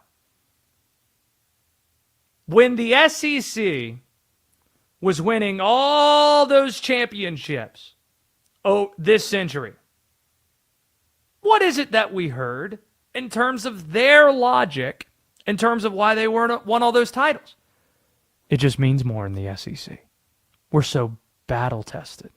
That's why we win when we get to the championship, when we get to the playoff, when we get to the national championship game. Our entire league is good, top to bottom. Even those bottom schools were battle-tested. It prepares us for that. Is it coherent to you, D-Day, for the conference to make that case for decades explaining their dominance. But then, when the Big Ten wins 3 in a row, say, well, it's so tough that we get beaten up throughout the year, and they're not as beaten up, and so we don't win at the end. It can't be both, right? I mean, it can. They're going to make it that. It's because they're hiding from the fact that they won all those championships because they were paying players and nobody else was paying players. That's the real reason. But they can't say that. Oh, they can, though. They can, though. Even indirectly. Can we hear from Kirby Smart? Kirby Smart was on that First Round podcast show like a few weeks ago. And Kirby kind of said the quiet part out loud while crashing out while the Big Ten, talking about while the Big Ten was on top.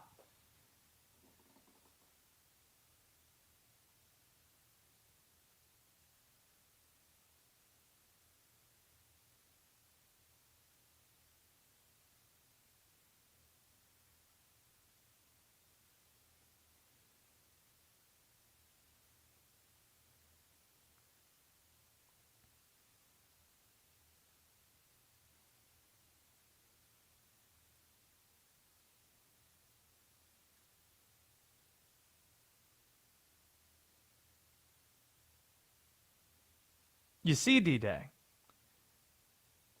schools suddenly got money. Schools have NIL. Everybody's got money now. What is the inference there, D-Day? What is he saying quietly there when he says everyone's got money now? As if to say, doesn't that suggest that somebody had money before when maybe you weren't supposed to be handing out money? You know, it's interesting. You and I hear the same clip, and we hear the same general premise of what he's saying, but I think we're hearing it very differently because what I heard Kirby Smart just say is that it's a lot more difficult to coach when everyone's talented. It's really easy to coach when we have all the talent, but now that the playing field is balanced, some of our coaches aren't as good as we thought they were. Ooh. See? This is why you're you. Because that is an interesting piece. The SEC is in full existential crisis mode right now. They're like the dad in their 40s, maybe on their second marriage or divorced, and then buys a Porsche. That's the SEC right now. Where you are not running things currently. You're not even close to running things. The SEC not only hasn't won a title in the last 3 years, something that hasn't happened in a quarter century in the sport. 3 straight years the SEC not winning a title. They haven't even made the SEC championship game. Haven't even made the SEC the national championship game. How crazy is that? Not winning it, that might just be a random outlier. Not even getting to the championship game in 3 straight years? You're not close. You're not close right now. You got boat raced Alabama by Indiana. Boat raced. Georgia didn't even... Did Georgia make it to the semifinal? Was Georgia... No. It was Miami and Ole Miss in the semifinal. So, I mean, Kirby didn't even get to the semifinal.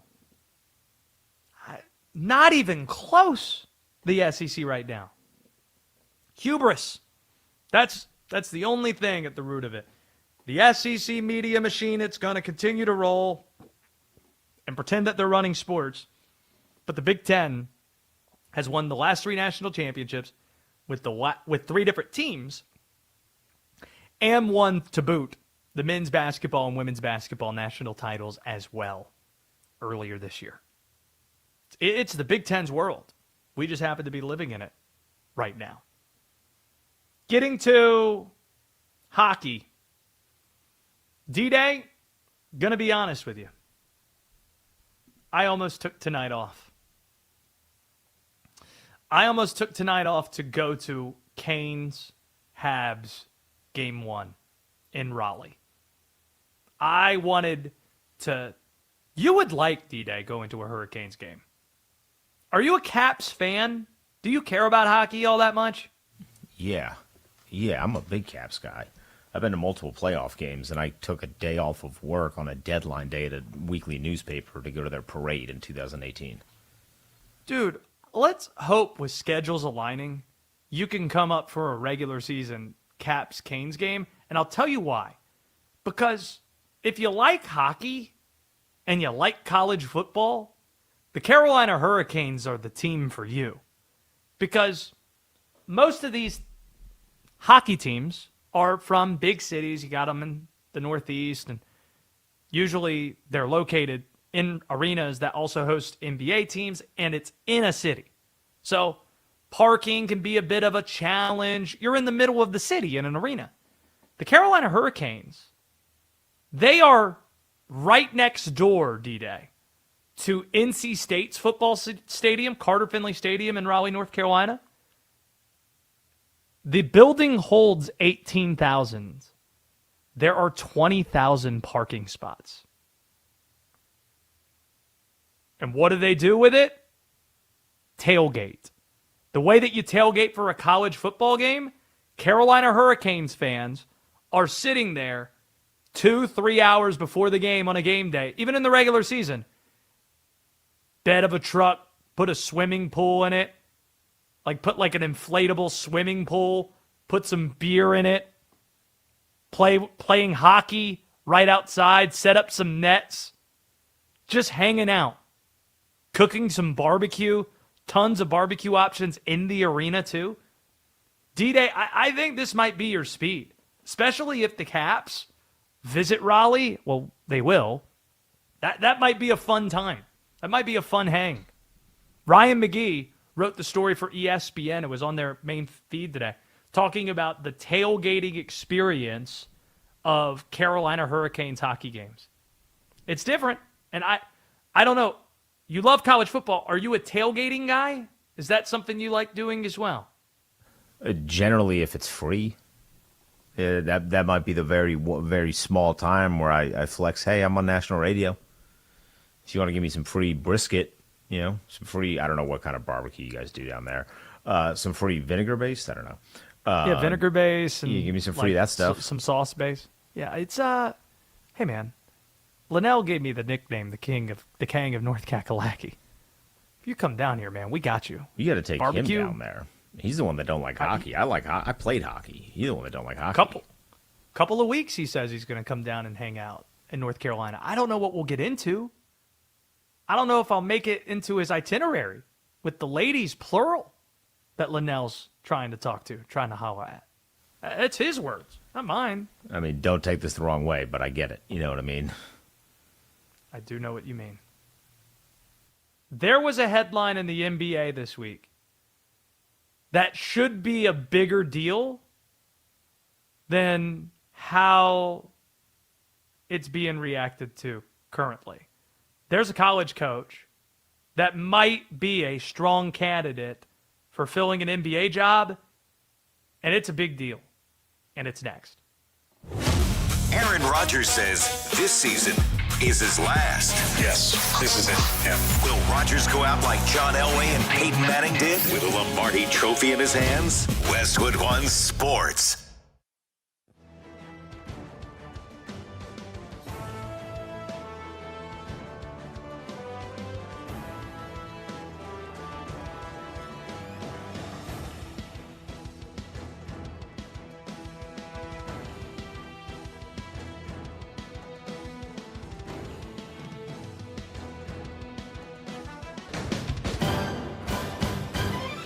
At the tone, the broadcast will begin in 4 minutes, 30 seconds.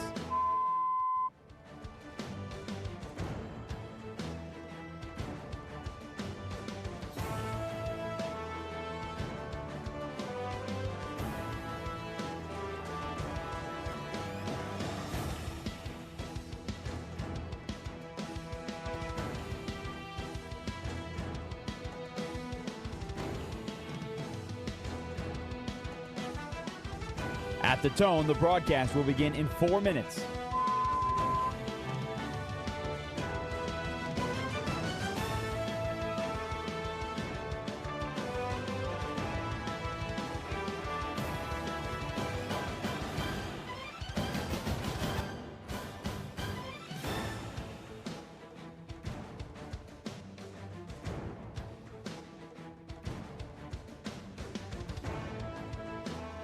At the tone, the broadcast will be in 3 minutes and 30 seconds.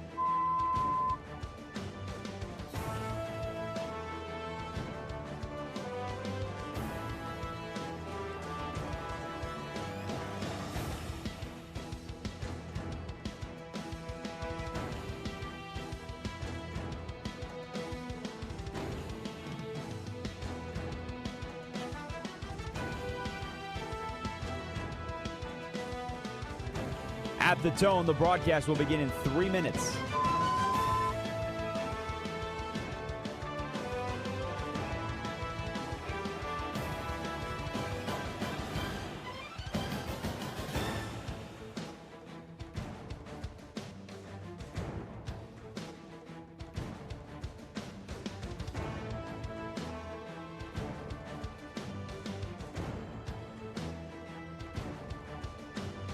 At the tone, the broadcast will begin in 2 minutes, 30 seconds.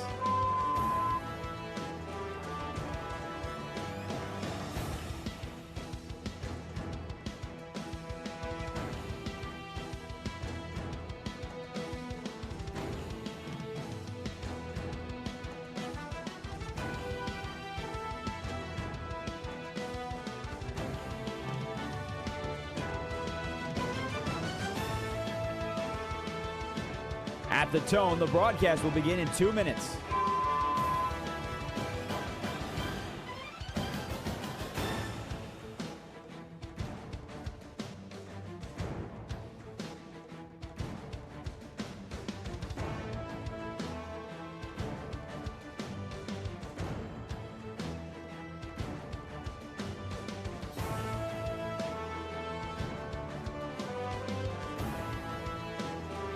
At the tone, the broadcast will begin in 1 minute, 30 seconds.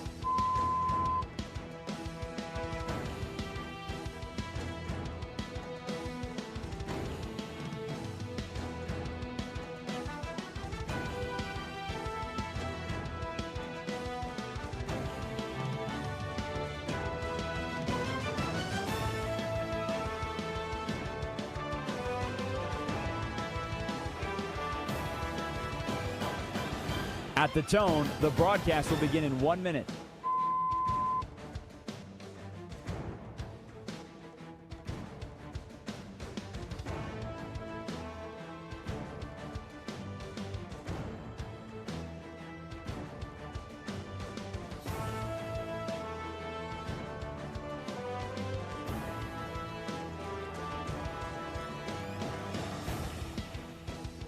Stations, this is your final time check. At the tone, the broadcast will begin in 30 seconds.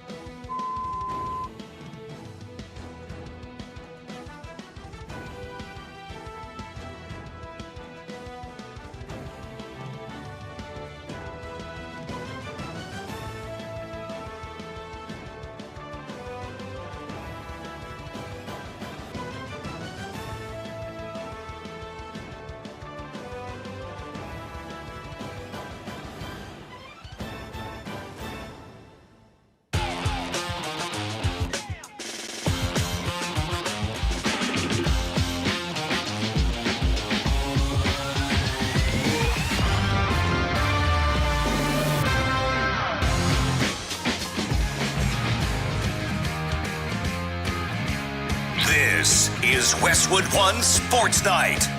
Here's Josh Graham. We'll circle back to our question of the show tonight. With the Knicks in mind, what franchise winning a title would be the biggest deal? 310-840-4910.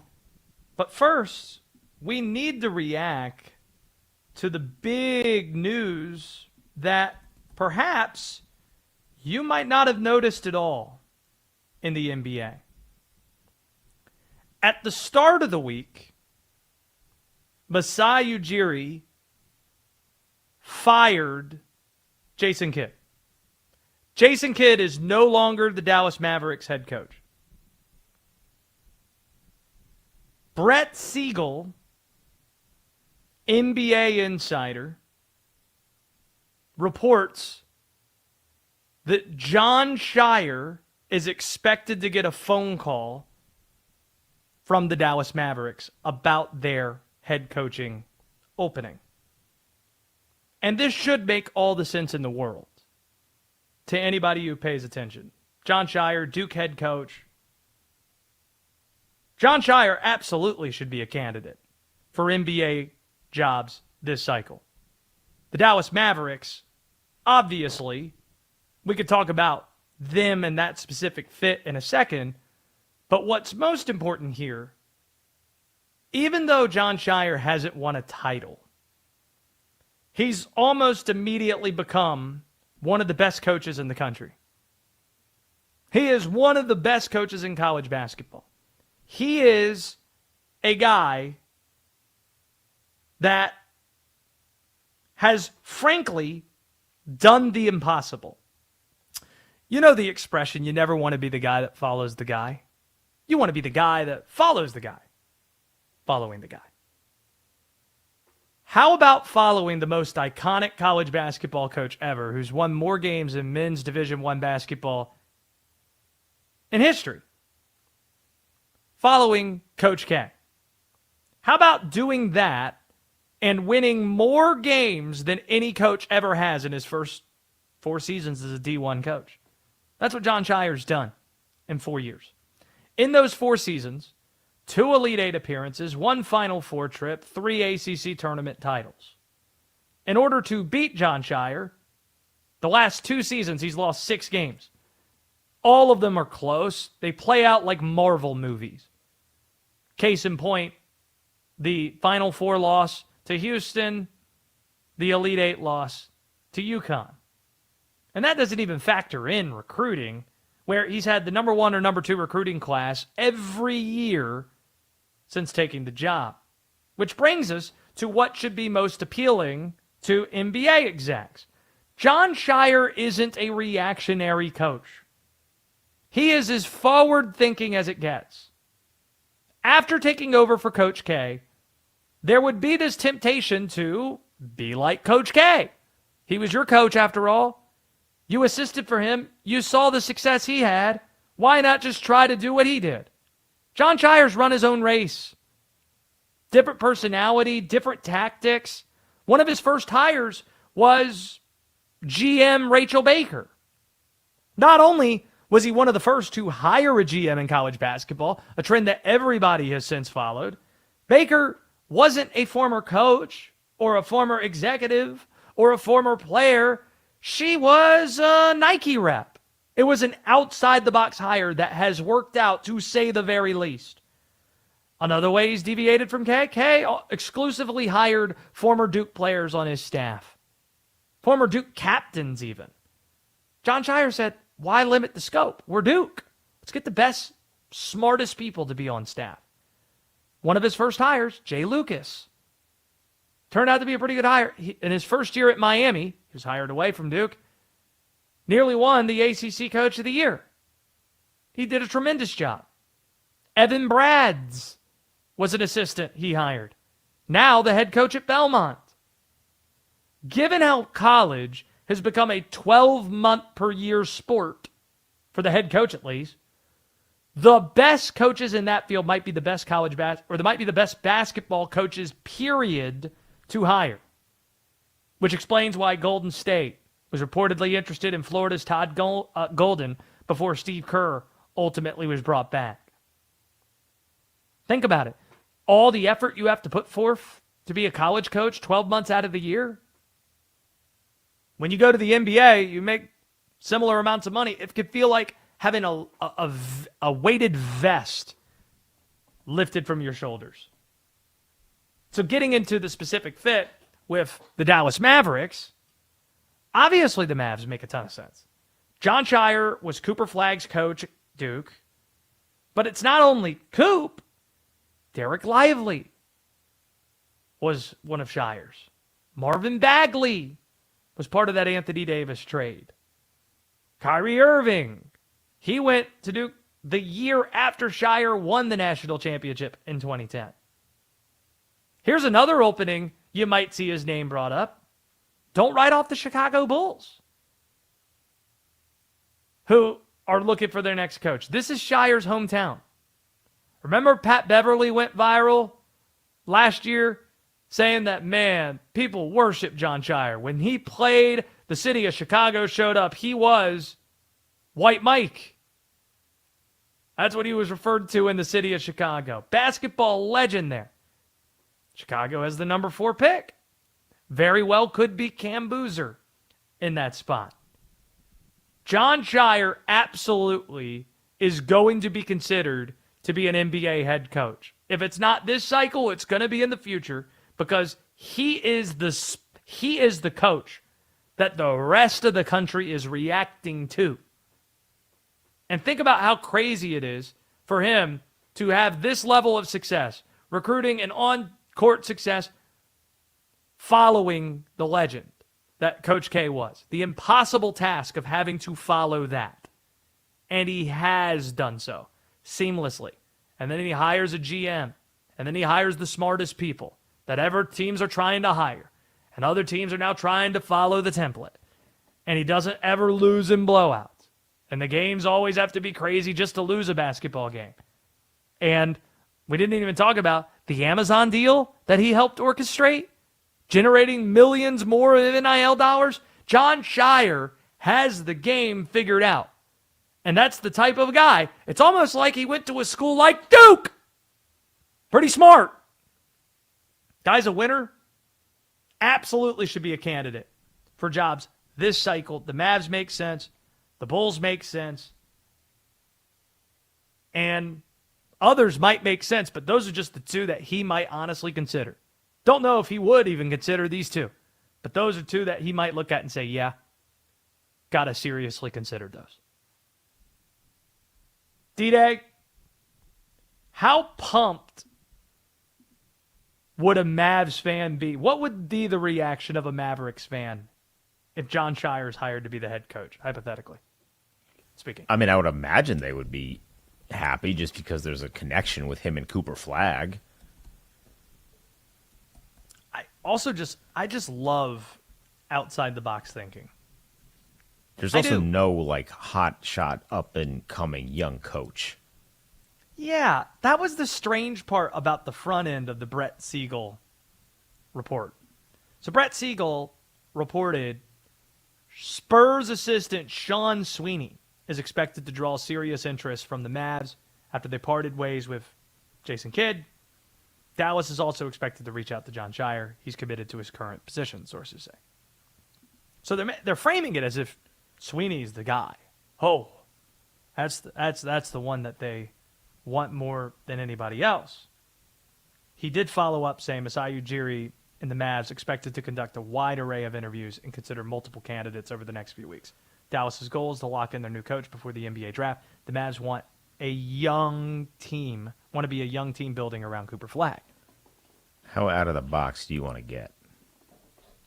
Oh, let's do it. That's the beauty of this format. It's late at night, fire off. What's David Blatt up to? Remember that out of the box hire? David Blatt? I mean, J.J. Redick was coaching to? U8 or U9. I don't know how old his kids are. He was coaching like U9 AAU team. Jeff Teague got an AAU team. What's Jeff Teague up to? Can Jeff Teague coach the Dallas Mavericks and podcast? Does David Blatt even coach anymore? And if he does, it's definitely probably not in America. He was there. How about he stood Dirk? On the sideline, but he didn't coach much in the NBA. How about Dirk? That Amazon money pays well, bro. You ain't got to travel as much. If we're getting crazy outside the box hire, how about Coach K? You think Coach K would let Scheyer leave? I mean, what do you think happens? He ties him up.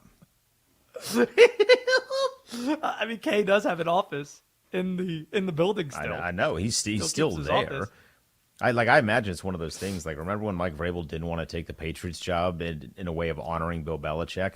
So they did the 1 year bit with somebody else. They fired him. And then he's like, yeah, I'll gladly take it now. I just didn't want to follow Bill. Maybe there's a respect thing there with Scheyer where he's like, I can't. Coach K gifted me this job. Not to say he's not deserving of it, but he gifted me. He held out. He was the hand-picked selection. I don't want to just turn my back on him and leave.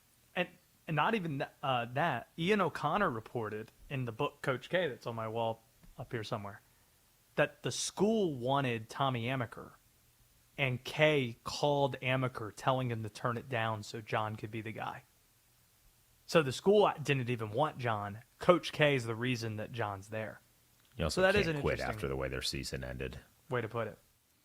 Coming up, how the stars are aligning for the New York Knicks to, yes, potentially win it all. This is Westwood One Sports Night. This is Westwood One Sports.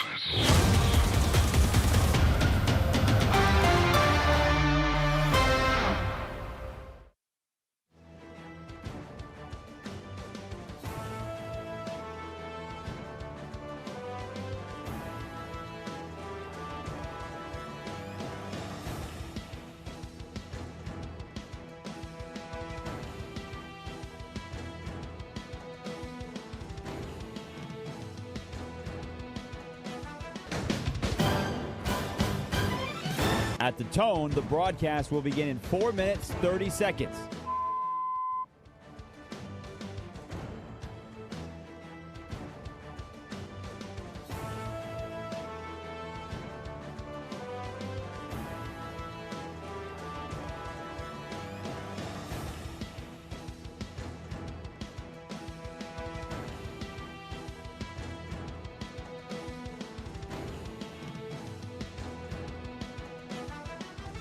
At the tone, the broadcast will begin in 4 minutes.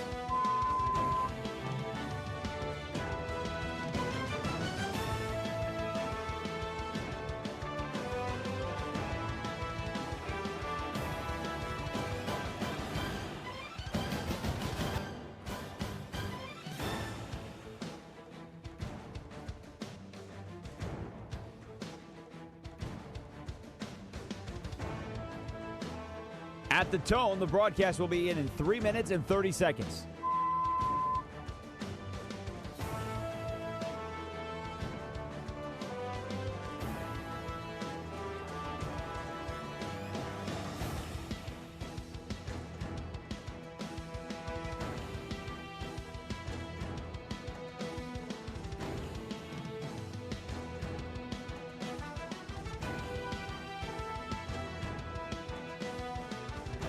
At the tone, the broadcast will begin in 3 minutes.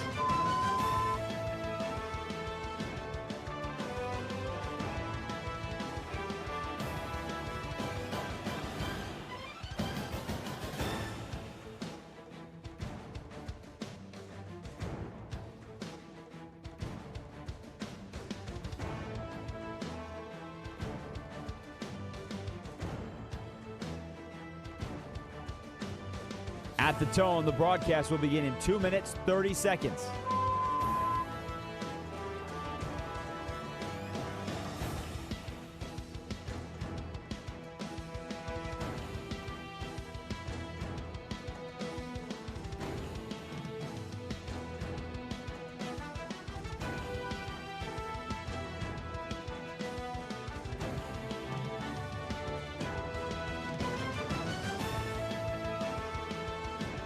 At the tone, the broadcast will begin in 2 minutes.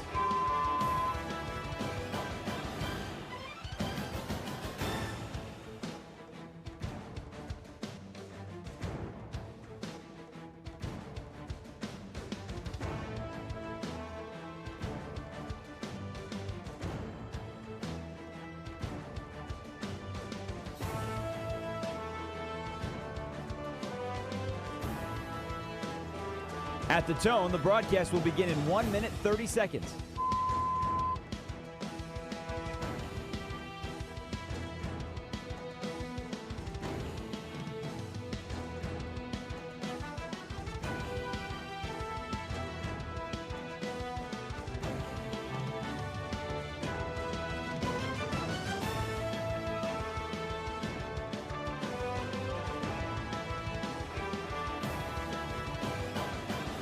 At the tone, the broadcast will begin in 1 minute.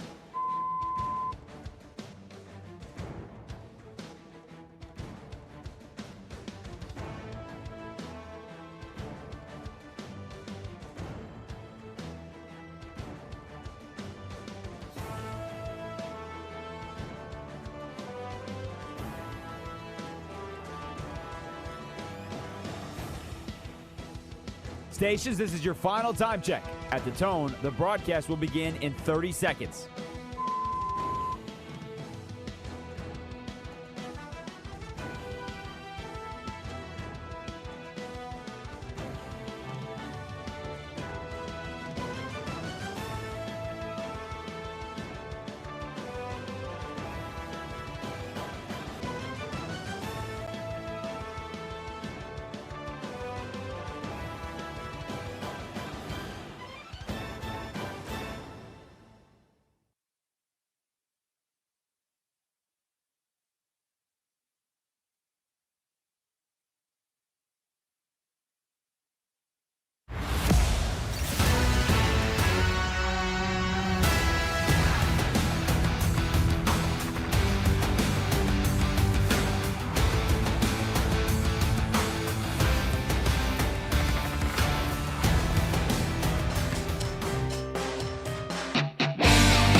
Westwood One Sports Night. Here's Josh Graham. Yes, it is Westwood One Sports Night, where yours truly is a diehard Carolina Hurricanes fan, which means yours truly is also very disappointed after their Game 1 loss in the Eastern Conference Finals. But those are not the Eastern Finals we're talking about right now. The New York Knicks, go New York, go New York, go! Cruised to a 109-93 win over the Cleveland Cavaliers in tonight's Game 2, taking a 2-zip lead in the Eastern Conference Finals. And the stars are aligning. Not talking about Timothy Chalamet and Ben Stiller, and don't know why Steve Levy got a lot of looks courtside in his starter jacket, but he did. Not talking about the courtside stars and the celebrities that are arriving at the arena.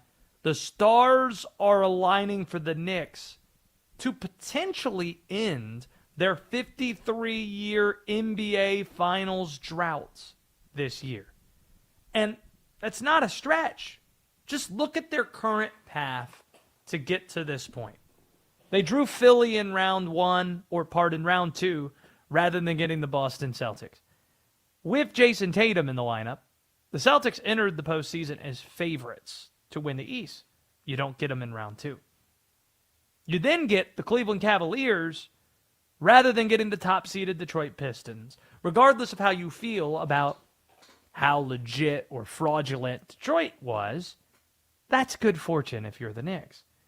And this is a franchise that's not accustomed to experiencing good fortune. Instead, it's almost exclusively heartbreak. Can't get the star to choose the Knicks, whether it's KD or LeBron or fill in the blank. Bad ownership, bad headlines. No finals appearances this century despite spending more than everybody else. They certainly aren't accustomed to winning 9 straight playoff games, including a 51-point closeout win on the road in Atlanta, or erasing a 22-point fourth-quarter deficit in Game 1 of these conference finals. The Knicks tonight, they pulled away in the third quarter. It was close at halftime, but then just went on a run and never relinquished the lead. It never really felt in doubt. But looking ahead to what's next, this series looks like it's going to be quick work. The Spurs and Thunder, they might be shorthanded. All this talk about, well, Spurs Thunder, that's actually the NBA Finals. Knicks facing either of these teams, they don't really have much of a shot. But then injuries happen. San Antonio, been without De'Aaron Fox. We don't quite know when he's going to come back. Oh, he's listed as questionable. Got it. Well, he's been listed as questionable the last couple of games. Now Dylan Harper is listed as questionable. But the injury he had in Game 2. You see how limited the Spurs looked without both those guys in the lineup. Steph Castle's having to handle the ball more often, and he has 20 turnovers in 2 games. That's not what you want. That's not ideal. Having to run zone against OKC shooters to hide Jordan McLaughlin, that's not ideal either. The Spurs limited with those guys out of the lineup. OKC lost Jalen Williams, J-Dub, in Game 2, re-aggravating the same hamstring that kept him out for long portions of the regular season. The reporting today says he's day-to-day. Even though that's the case and the Thunder have depth, that's a blow. We don't know when he's going to be back. Hamstrings linger. If he does return, is he going to be able to give you much? If the Western champ is shorthanded in a final setting, that could go a long way in evening this playing field. Because, knock on wood, the Knicks, they've avoided the injury bug almost completely. They have nobody, absolutely nobody, on their injury report right now, which is a little lucky considering their best player is a smaller guard. And generally, it's smaller guards that get run down, get worn down as the playoffs go on. But the reason that hasn't happened is because, yes, the Knicks swept their second-round series. That allowed for 9 days of rest in between the second and third rounds. If the Knicks make quick work of the Cavs, they should get another rest advantage. If they win this series in 4 or 5, we know Spurs Thunder is going to go 6 or 7. So that might be another advantage for the New York Knicks. The stars, they're starting to align in the New York Knicks' favor, which prompts this question. What franchise winning a title would be the biggest deal in North American sports? The way that the Red Sox snapping their 84-year drought was. The way the Chicago Cubs doing the same. The way it kind of felt like with the Dodgers when they hadn't won since the 80s, when they won in 2020. Like that type of drought. What would be the biggest deal? What title is out there that would melt the internet, melt the sports world the way that the Knicks winning the title might? That might be the answer. Is it? 310-840-4910 if you want in. 310-840-4910. That is your ticket to the program. That's the question that we're asking here. Getting to... No, we're not talking about the Carolina Hurricanes, D-Day. Not doing it.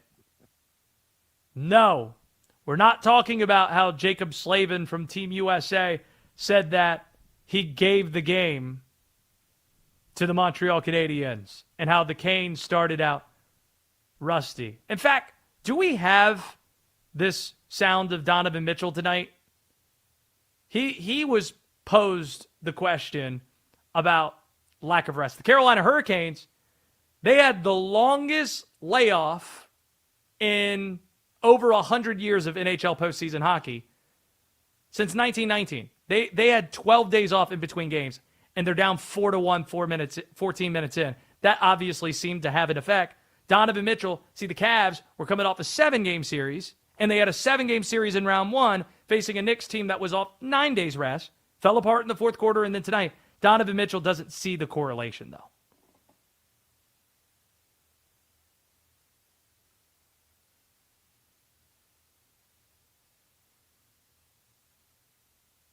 Yeah. Not buying it. 310-840-4910. So we're not talking about the Carolina Hurricanes. Instead, we're giving a shout out to our friends in Los Angeles. It's great for us to be on in the city of Angels, especially as we have news from LA.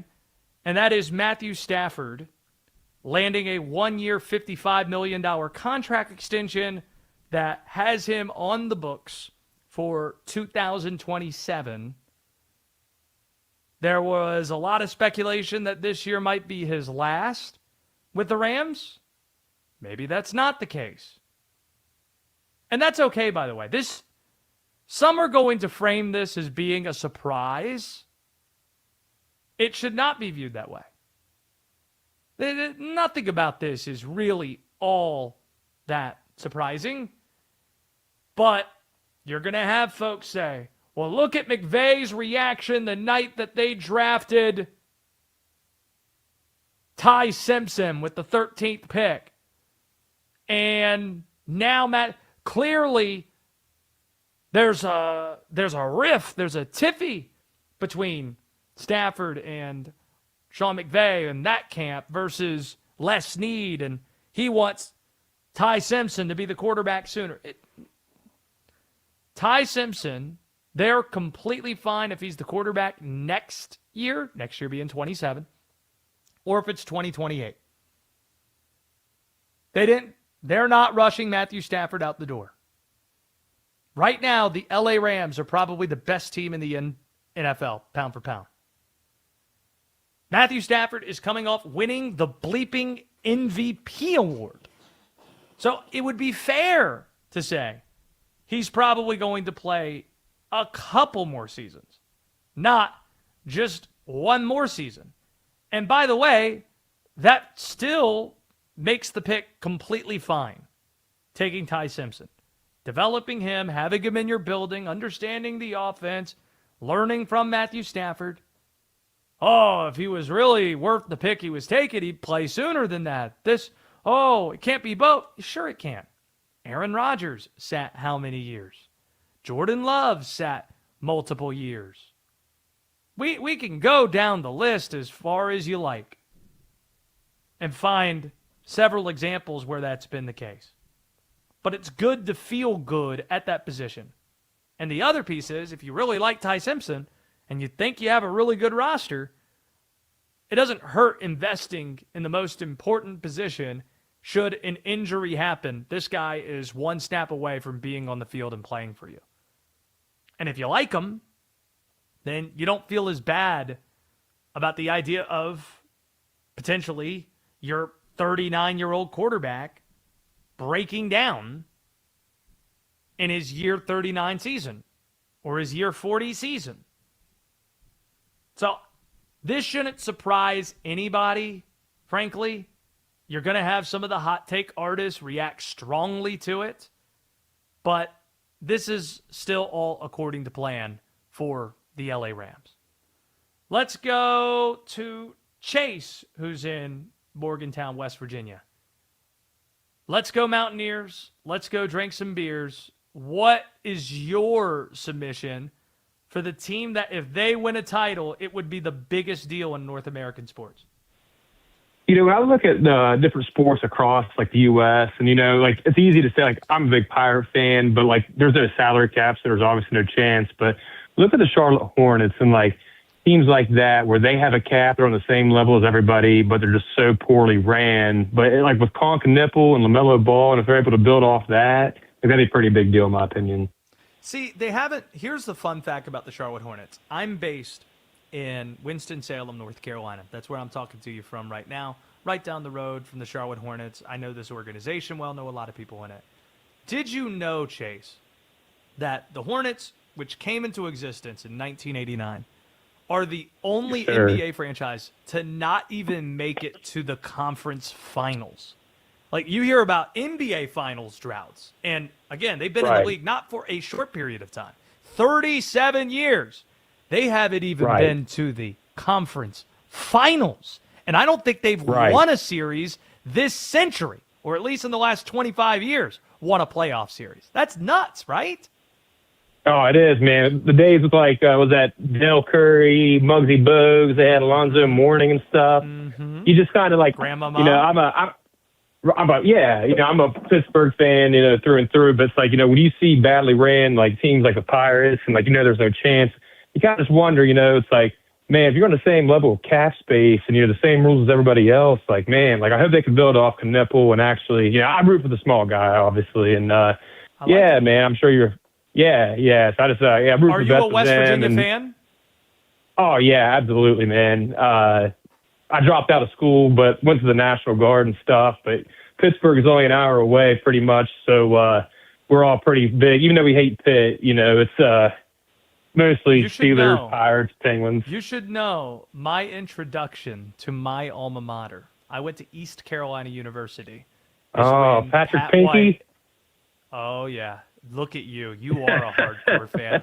Like number 8 team in the country visiting Greenville, America, and falling in 2008. Pat White and company not able to get a win that day in Greenville. I remember, man. Yeah. And then I went to school there right after that. So that's great. Nice. Look at you, Patrick Pinckney, the greatest pull in the history of this show so far. So congrats on that. Let's go Mountaineers. Let's go drink some beers on the back end. Thanks, Chase. That's awesome. Legitimately, D-Day, you know you're a hardcore college football fan if you're citing the name of the mid-major quarterback at East Carolina that beat your team 20 years ago. Die hard and heartbroken. I also think years later, Patrick Pinckney, I think Patrick Pinckney, one of those quarterbacks, went to the Cowboys and was a scout team quarterback, and Terrell Owens said, this guy's my favorite quarterback, this guy's great, and sang his praises. And then years later, we found out why, because the quarterback strategy was just to throw the ball to T.O. T.O. told the guy, hey, man, if you throw me the ball literally every snap, I'll go to the media and start talking about how good you are. This guy's the best. This guy's awesome. We need to elevate this guy every snap, throwing the ball to Terrell Owens. True story. Let's go. Let's do one more. Tony's in Montreal. 310-840. No! Tony! No! Montreal? No! We're not doing this tonight. No! Man, you know what? I'm going to call you tomorrow in Winston-Salem in the morning when you're on the air. Listen, 27 years of Knicks and 33 years the Canadians. So I did a double parlay. Just Canada, not a team, not the Leafs. Canada is the team just a Canadian team winning. Josh, you got to come up to Montreal. No, I want to see you in Montreal. I don't want to go. Come on up, man. I'll take care of you. No. Come up for game 3 and 4. After last night or after tonight, you think I want to do that? I almost took the night off and went to the game. I was tempted. I almost took the night off and went. I'm so glad I didn't. I'm so glad I didn't go to that hockey game. The Flying Frenchmen are playing in double back-to-back 7 games. You guys were sitting, watching, laughing. You had, 11 days off. I don't know where you were. You cannot, I'll just tell you this. I'm 67 years old, and I've been watching the Canadians since 1965, 66, okay? I've seen 8 Stanley Cups. Never have I ever heard a team sitting for more than a couple of days. When you're sitting 8, 9, 10 games in hockey, that's it. That's a death brawl, because there's no way you can recover. You cannot get back your speed. You can your timing's off. Hockey, you go 7-7, 7-7, and you win the Stanley Tony, Cup. I'm cutting you off. I want you out of here. Get him out of here. Penalty box. Do we have a radio penalty box? Double major for anybody who calls in and wants to talk about the Montreal Canadiens. Tony. So nice, Canadians. Invited me up there to party and meet their women, even though I'm married. Not doing it, D-Day. No. Double major. Double. I'm upset about it. Not okay. Don't ask me if I'm all right. Up next, we talked about the Knicks. Why it's not all good in the Big Apple today. That and your calls, submissions, biggest championship that's out there that we hadn't seen in a while, or maybe haven't seen ever. 310-840-4910. This is Westwood One Sports Night. Summer's here, and life is on the move. Graduations, vacations, and more. Wherever you're headed, you can count on us. For the daily sports news and analysis you need to hear, listen on the Westwood One Sports app. Wherever you are this summer, Westwood One Sports.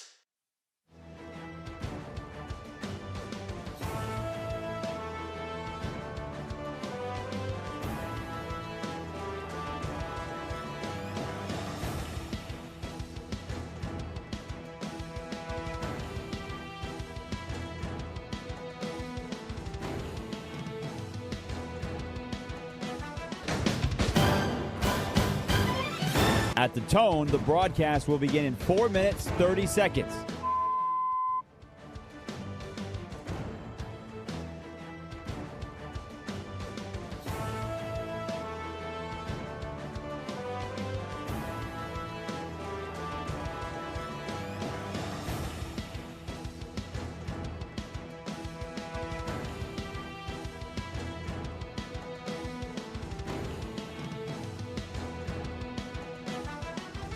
At the tone, the broadcast will begin in 4 minutes.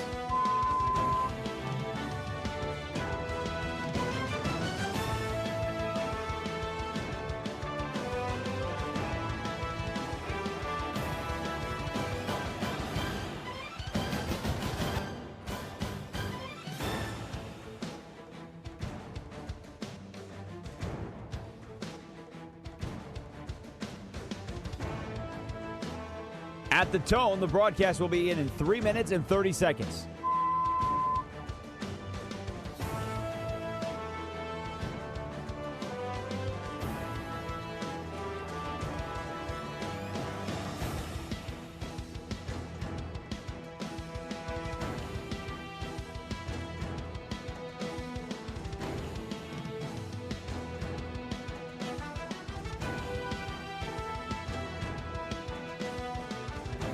At the tone, the broadcast will begin in 3 minutes.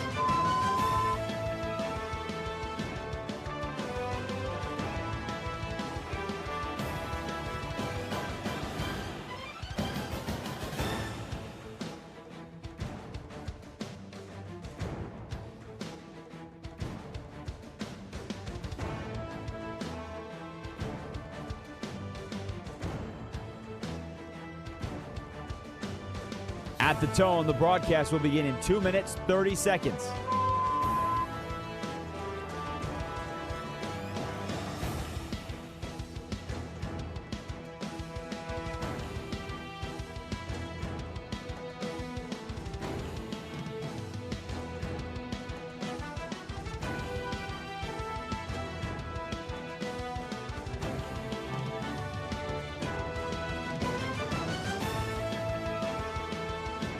At the tone, the broadcast will begin in 2 minutes.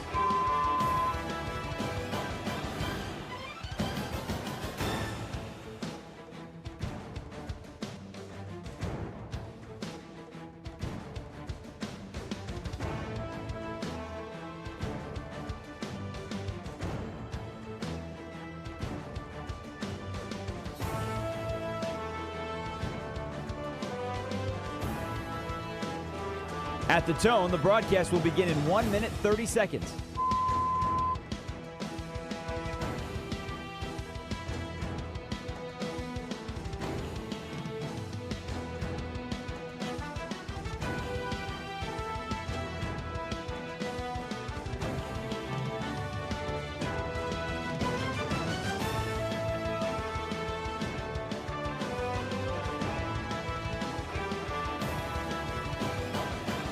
At the tone, the broadcast will begin in 1 minute.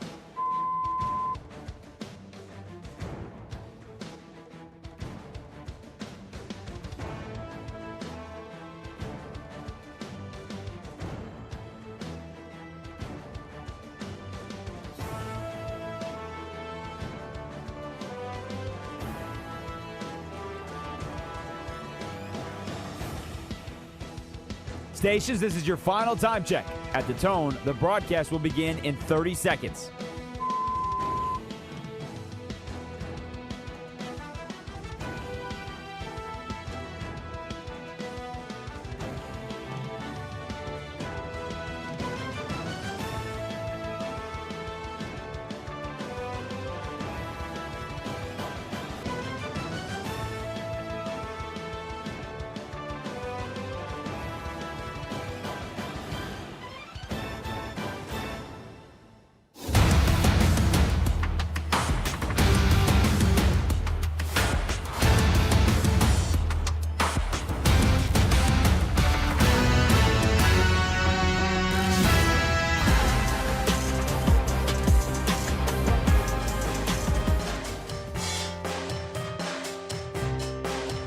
This is Westwood One Sports Night.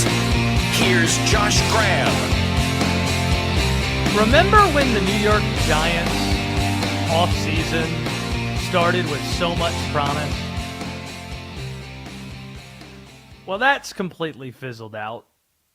Think it's fair to say that.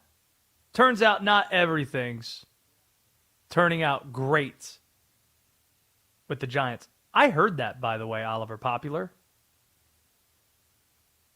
Was that John Harbaugh's voice that I just heard a second ago? I heard that there. Just know I'm watching you. Got eyes on you, Oliver Popular. The New York Giants have the vibes meter pretty low at the moment. At least the Knicks have it pretty high. Up 2-zip in the Eastern Conference Finals. But the Giants, it's low. And again, it's an offseason that started with so much promise. They made the biggest splash of the offseason by landing John Harbaugh as their new head coach. See, we remember the infamous Mediterranean restaurant dinner and John Mara himself closing the deal.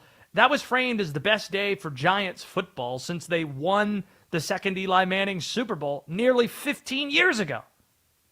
He was viewed, Harbaugh, as the savior of this great franchise, especially with all the uncertainty at that time in the NFC East. There was thought, hey, saw how Mike Vrabel in year one took over and took the Patriots to the Super Bowl. Well, why can't that happen in the NFC East? The Eagles are in turmoil. The Dallas Cowboys are the Dallas Cowboys. Washington had a bad season this past year. Who says they have a great season this coming year? You could make that case. There was a lot of reasons to be optimistic. But since then, hope, at least for Harbaugh's first season this year, it's quickly dissipated. The front office quickly gave in to Dexter Lawrence's trade demands. On a Tuesday, we learned that he wants out and doesn't want to extend, and then by the weekend, he's gone. Even though the 10th pick was pretty good value to get back from the Bengals, Dexter Lawrence, Big Sexy, he's the only guy on that defense that was truly irreplaceable. You do not find pocket-pushing D linemen like Dexter Lawrence just hitting the open market. Then you don't draft a receiver until the third round. You have 2 picks in the top 10. Your secondary receiving targets, not great. Not something you should feel good about. And you wait until round 3 to go receiver. That's a mistake that was only compounded by Malik Neighbors' knee not recovering as well as the Giants would hope. It was an ACL tear that they had a second procedure on last week, getting some cleanup on it. Here was John Harbaugh today on Neighbors' status. Yeah, he's in the middle of it. It's just such a hard thing. It's an ACL and whatever else he had in that knee. Not a simple knee, So he's in the slog of it, the grind of it, I would say. So he's fighting through it, and he's here every day, working hard at it. Just impossible to predict. I mean, the goal is to start the season and get out there sometime in training camp. That'd be the goal, and we'll see what happens. If he's out there, great. If he's not out there, great. We'll be ready to go either way. But I know he's fighting like crazy to do his best to be out there, and he's with the guys every day. If he's out there, great. If he's not out there, great. If he's standing on the sideline in a cheerleader outfit, great.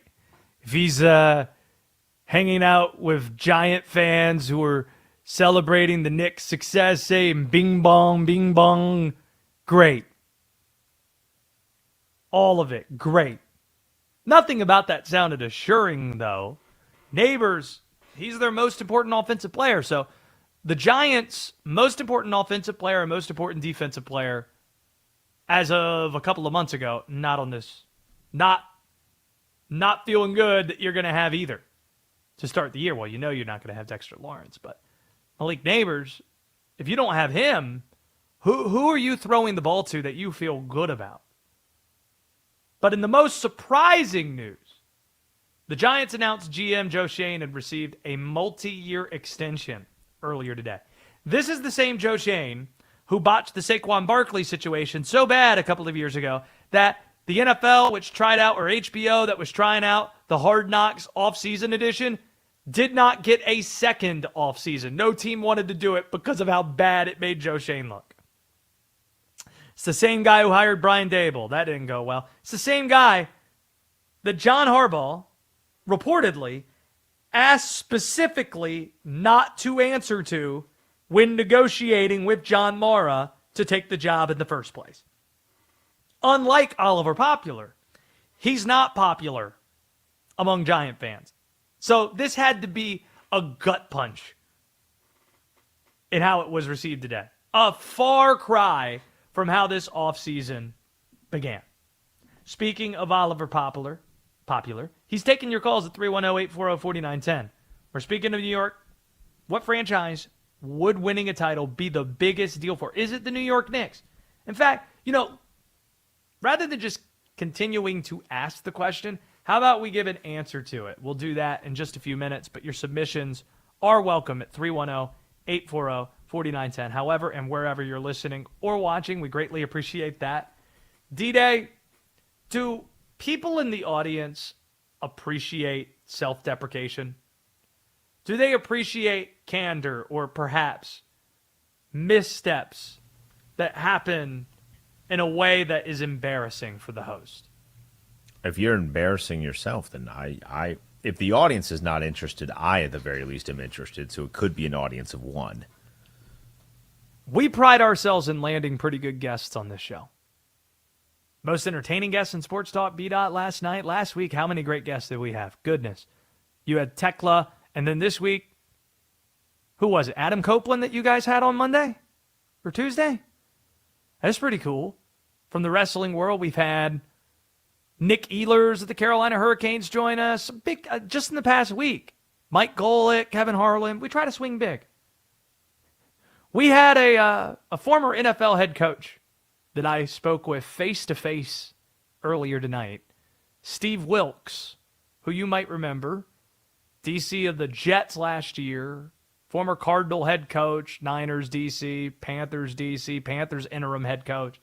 Had a chance to visit with him, talked it back for 5 minutes, close to 10 minutes. He's talking about going to see Luke Kuechly in Canton, having a great time. Maybe for those who are watching on YouTube at X or on X at Josh Graham Show, Westwood One Sports Night on YouTube, maybe we can at least pull the picture to prove that this actually happened, D-Day. He's now at App State now, which is his alma mater. He's helping the head coach, Dow Loggins, there, who I had a chance to spend some time with tonight. They had an event. I was invited that way, spent some time with him. And then after we got done with the conversation, the microphone apparently didn't work. And the camera audio picked up just background noise. So we couldn't bring that to you. But it was good to see Steve Wilks. And I can report that Steve Wilks is a noted Denzel Washington fan. Loves Denzel movies. And his two favorites are Training Day and John Q. But he's convinced, players have joked with him, knowing that he loves Denzel Washington, that he, at times as a coach, is doing an impression of Denzel's character in Remember the Titans. You will run the mile. I almost did an impression of the other actor in that movie, Will Patton. They'll never gain another yard.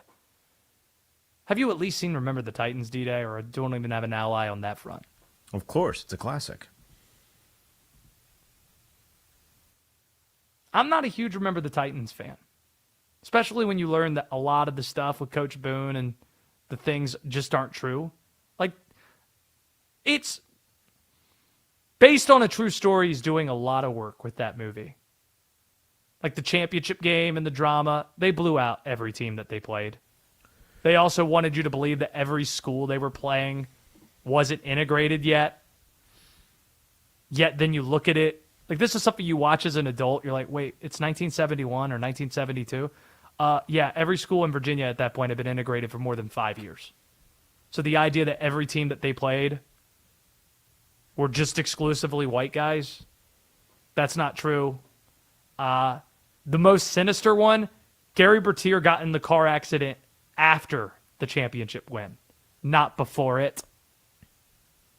I mean, come on, why are we doing that to Gary? Left side! Strong side! Left side! Strong side! And there's just 100 of these. Apparently, Coach Boone, not a great person. Like, right after the fact, like he treated the player so poorly that the team led a mutiny against him for him not to be the coach anymore. I mean, you're describing most sports movies. Yeah, but again, most sports movies aren't great. I agree, so I don't watch them. The ones that aren't, the ones that are based on a true story generally aren't that great. Generally. You've heard my take on the movie 42. Hate that movie because I love the Jackie Robinson story so much that I don't think they did it justice. I not a big fan of Remember the Titans. The ones that aren't based on true story, the best ones. Field of Dreams, not based on a true story. Well, Hoosiers is. And actually, during the Final Four, our Westwood One team caught up with the guy that Jimmy Chitwood is based off of. Still with us, and he's late 80s, early 90s. His age, sharp as a tack, incredible storyteller. So that's a rare example where Hoosiers, really good movie that's based on a true story. And a lot of it's close to accurate. Aaron writes in, Josh is on a mission to make us forget the Titans. Na na na na. Na na na na. Hey, hey, hey. Goodbye. Yeah, best sports movie of all time. I think Moneyball is the best one this century. Yeah, and I put Moneyball. You're right. Some baseball nerds get mad about it. Like, I could see Oliver fuming probably at the thought. Like, they don't even mention Tim Hudson was on that staff. No mention of Barry Zito. Miguel Tejada, he was on that team. No mention of him. People getting mad about it. So maybe I recant the fact that maybe I just have an issue with Remember the Titans more than I have an issue with the fact that things aren't accurate. It's the things that you don't include. The way they subverted that story, I've got issues with. Got a few issues. But, again, I'm owning the Steve Wilkes conversation that we had a former NFL head coach that was supposed to join us, and the audio just didn't work. Thanks to our friends from App State, though. Greatly appreciate them. While we do have bets to hand out. We'll do that in just a little bit. Those bets have been pretty high. But as promised, we need to answer the question. We've been asking it all night. What franchise winning a title would be the biggest deal? 310-840-4910. I have my answer to the question next on Westwood One Sports Night. Aaron Rodgers says this season is his last. Yes, this is it. Yeah. Will Rodgers go out like John Elway and Peyton Manning did with a Lombardi trophy in his hands? Westwood One Sports.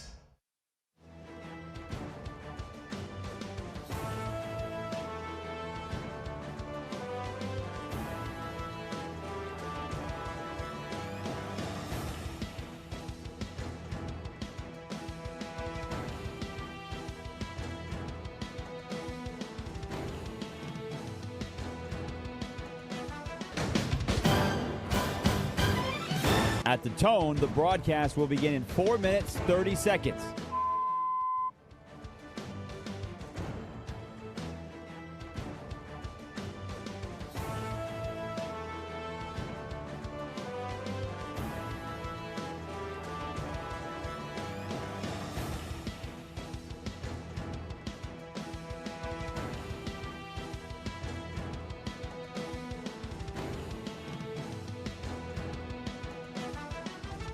At the tone, the broadcast will begin in 4 minutes.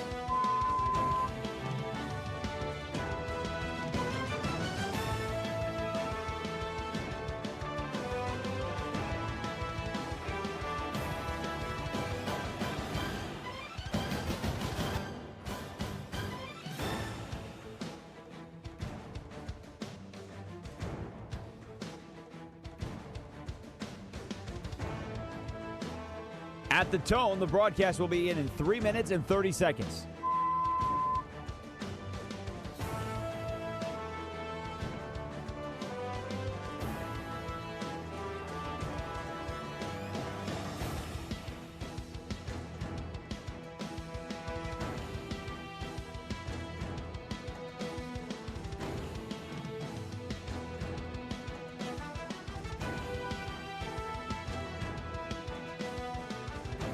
At the tone, the broadcast will begin in 3 minutes.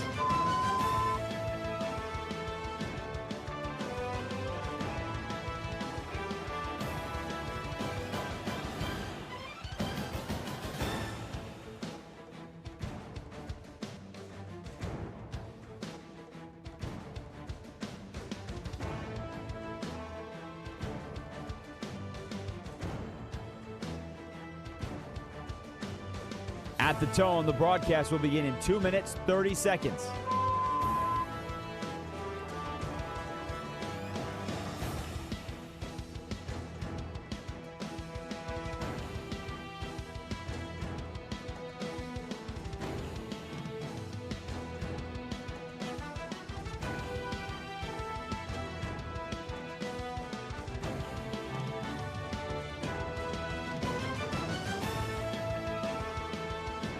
At the tone, the broadcast will begin in 2 minutes.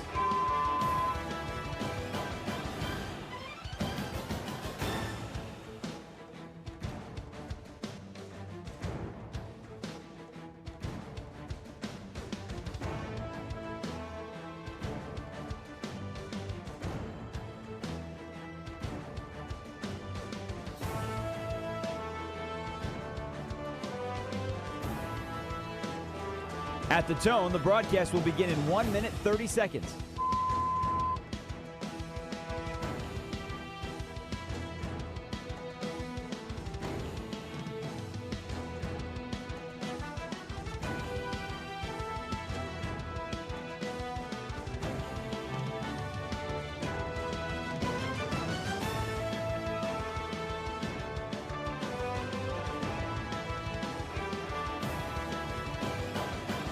At the tone, the broadcast will begin in 1 minute.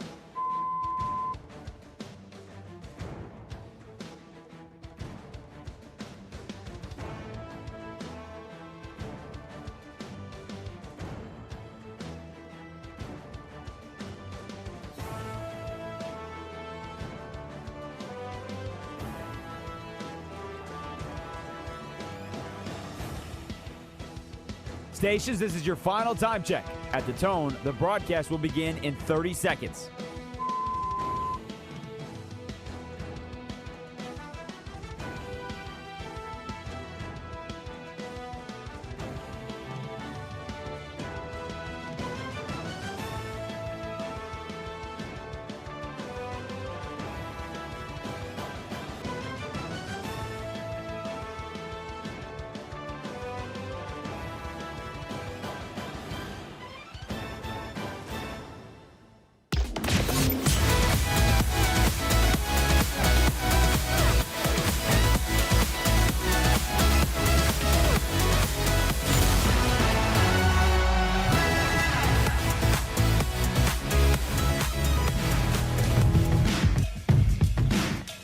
This is Westwood One Sports Night. Here's Josh Graham. Here are the 8 teams that can make a case for me personally being the most important title drought in sports. Or to put it differently, the Knicks, who are on this list, if this franchise wins a title, it would be the biggest deal in North American sports. These are the biggest possible titles that we could get. 310-840-4910 if you have any to add to this list, but these are the 8. The New York Knicks, yes, you're talking about one of the biggest brands in sports. They spend more than anybody this century. They've known exclusively heartbreak. They haven't been to the finals this century. One of the most passionate fan bases, one of the best buildings. They haven't won in 53 years. If the Knicks were to win, are you kidding? It'd be it'd be in line with the Red Sox and the Cubs earlier this century, ending their long droughts just because of how many people love that sports team. There's no example in the NBA that is remotely close to the Knicks in terms of what it would mean if that team won a title. In hockey, it's the Toronto Maple Leafs. Hockey's king in Canada. We know this.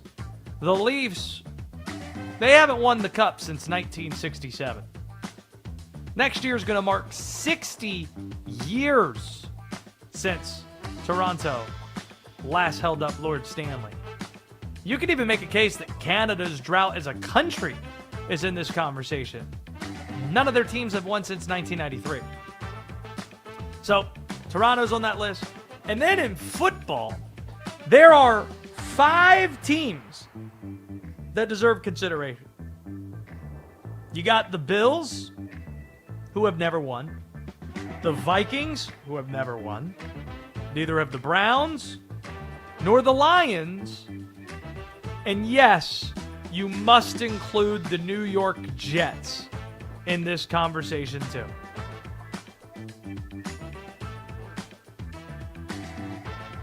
Paul in Apple Valley, out of the teams that I just mentioned, who do you think has the best case for being the biggest deal if they were to win a title? Just rattled off 8 of them. Who do you think's most compelling? Well, I say the Cleveland Browns. Okay. They're just not close to winning anything, to be honest with you. They'd be lucky if they won the division. You said you were kind of on hand when you said the New York Jets. All the teams, your team, if I can add, the Los Angeles Chargers. Well, would it be that big of a deal? Do even people in L.A. care about the L.A. Chargers? Yeah, well, when they were in San Diego, they went to the Super Bowl against the 49ers, which they should have never been there. Oh, yeah, of course. And they got blown out by Steve Young. Sure, but I just don't know. Again, it's not who's the longest drought. I mean, Arizona hasn't won a title since 47. It's, well, how many people would care, and is the organization doing enough to be relevant? Like San Diego, now L.A., it's ran by the Spanoses, who are known as being cheap and not running the team properly for long stretches. That factors into this. It's not just the drought. That's a piece of it too. Like, we can rattle off teams. The Cleveland Guardians haven't won a World Series since forever, the 40s, right? But that doesn't mean necessarily it'd be the biggest deal if they won. Yeah, and then the New York Jets, of course, and the Lions. I think you were right on when you're mentioning those franchises. Thanks a lot. You have a great show. Same to you. Thanks. Oh, well, if you had a show, I'm sure it would be great. I appreciate the call. It's very kind. I think I'm narrowing it down to 4. That submission, Oliver, has the Browns are on the list. If I'm narrowing it down to 4, D-Day, how do you feel about this being the final 4? Cutting the list in half from 8 to 4. The Knicks, the Maple Leafs, the Bills, the Browns. Are you okay with those being the 4? Because the NFL teams, the Vikings have never won, and they know heartbreak, and the Lions, like the Browns, have never even been to the Super Bowl. I'm stuck on the Browns because I'm trying to think of just how the fan base would respond. Holy hell. I mean, there's an expression. But I'm comparing them between the Browns and the Jets because that's what will be fighting for the final spot. Do you think a tiebreaker is that the Browns have never even been to the Super Bowl and the Jets have won one? No, because I think most of the people that were alive for the Jets to win their first one, they're gone. Mm-hmm. I've told you the story. This might be the tiebreaker then. There is an expression. When you go to the bathroom and go number 2, there is the expression taking the Browns to the Super Bowl. And it makes you laugh because you know that's something that would never happen. It reminds me, D-Day, I told the story of When I lost my virginity, the joke that I made to my friends were, as code that it happened, was the Cubs won the World Series. The Cubs won the World Series. You did not tell As me if like this is a thing that was never going to happen. And then, well, now, I mean, the Cubs have. You did What not did you tell say me there? that. When you asked earlier in the show for an old married couple where you're just telling the same old stories, you did not tell me that story. I don't understand the poop one either. Yeah. Oliver just said in my ear, "You just ruined baseball for me." And he loves baseball more than anything. No, it's a true story. A night in Greenville, America, that shall not be forgotten. Where I'm in a dorm room that no longer exists. No, I just mean after the fact. Went back to the dorm suite where I was friends with my neighbor, and we hung out every night. And I was like, guys, the Cubs won the World Series, and they knew exactly what I was talking about. Yeah. Was she still there? No. Her place. Oh, so you did well, I guess it's not a walk of shame. It was probably a walk of fame. Yeah, it would. But I left that night. I came back. It wasn't in the morning. It was like you could trust me. You could still have a walk of shame at night.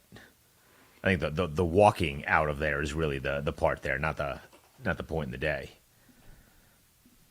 Oliver, hit me with that music again. That's really jazzy. That's what I need, because we're getting sidetracked. I know it's late night sports talk. The Cubs, but did that help with the Browns? Like kind of the same expression. Like the Browns taking the Browns to the Super Bowl? No, it was a funny story, but no, that didn't help. I would still look at the Jets as being a bigger deal because New York is New York. Right, but we have the Knicks there. What? It's a good question. I know they're selfish. Maybe this is the process of elimination. There.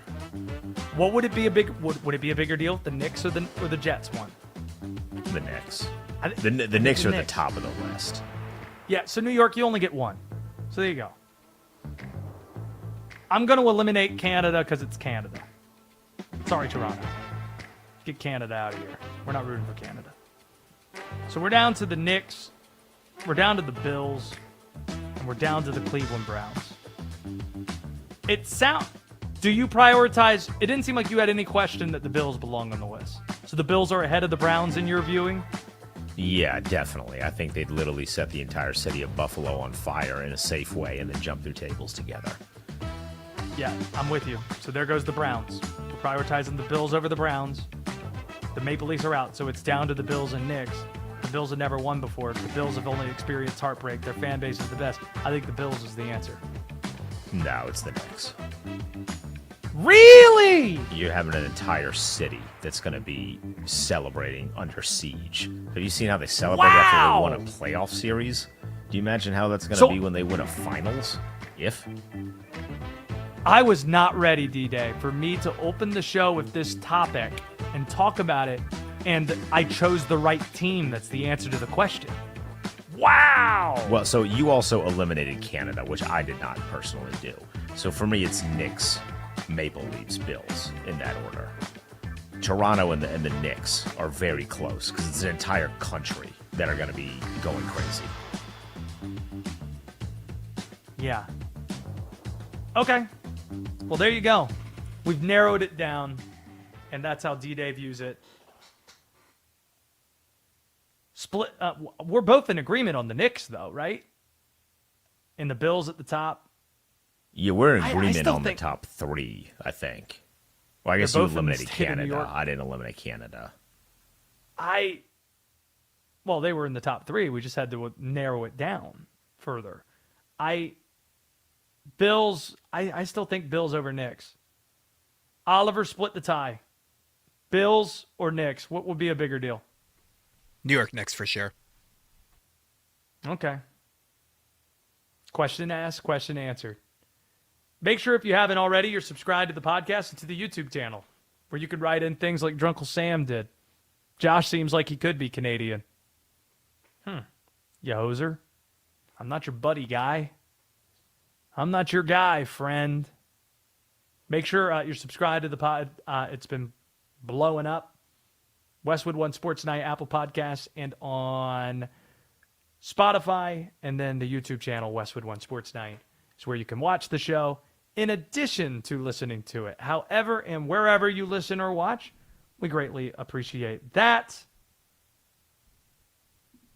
We need to give a pick of some sorts for Game 3 of the Western Conference Finals that is, depending on when you're listening to this, tonight. Spurs, Thunder, Game 3. Graham's gambling 2-0 tonight. Let's see if we can hand out some more winners. Graham's gambling is next on Westwood One Sports Night. This is Westwood One Sports.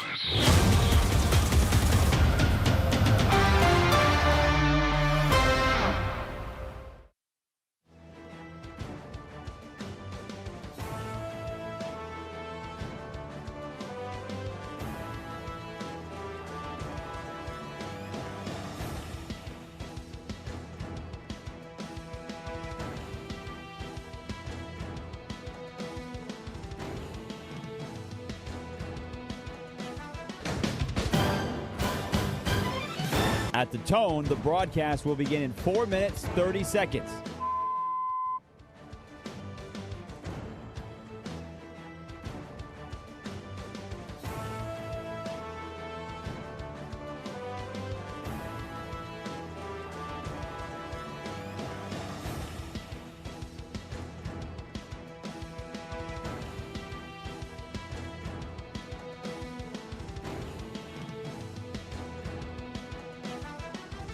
At the tone, the broadcast will begin in 4 minutes.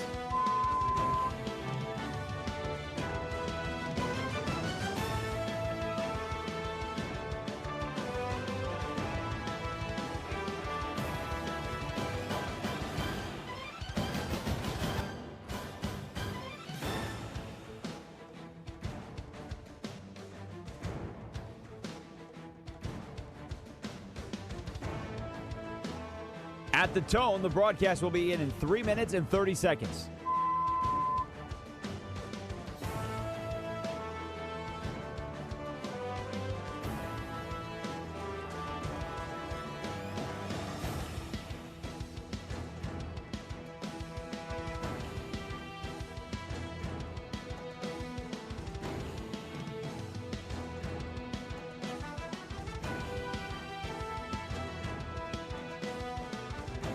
At the tone, the broadcast will begin in 3 minutes.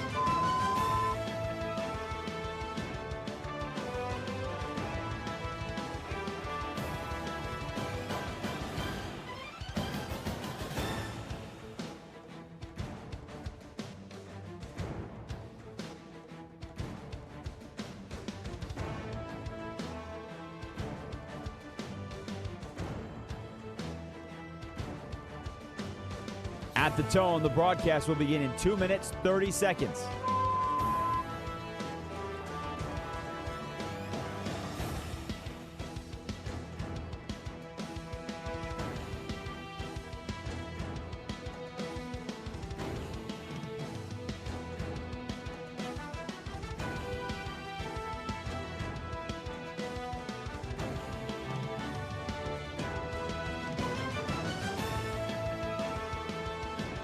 At the tone, the broadcast will begin in 2 minutes.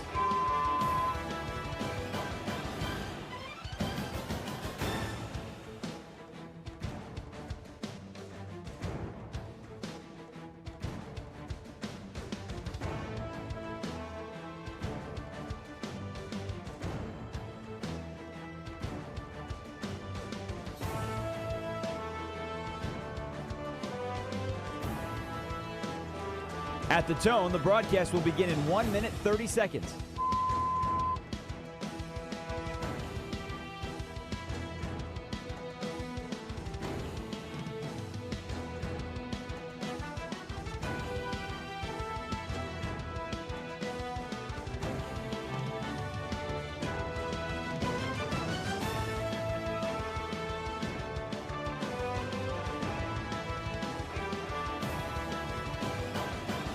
At the tone, the broadcast will begin in 1 minute.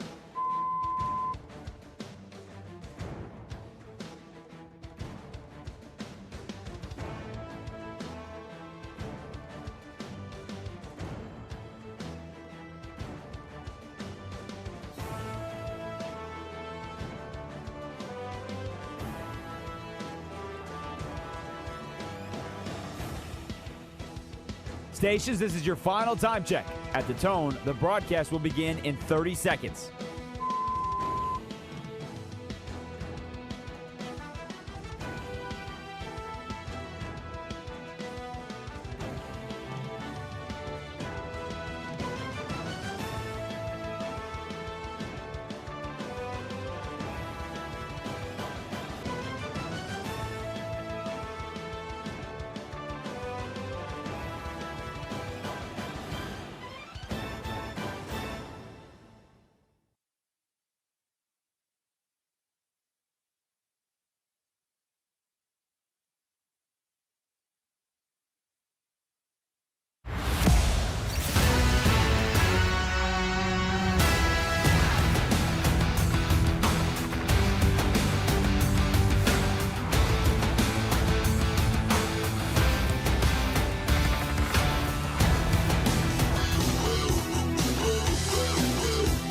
This is Westwood One Sports Night.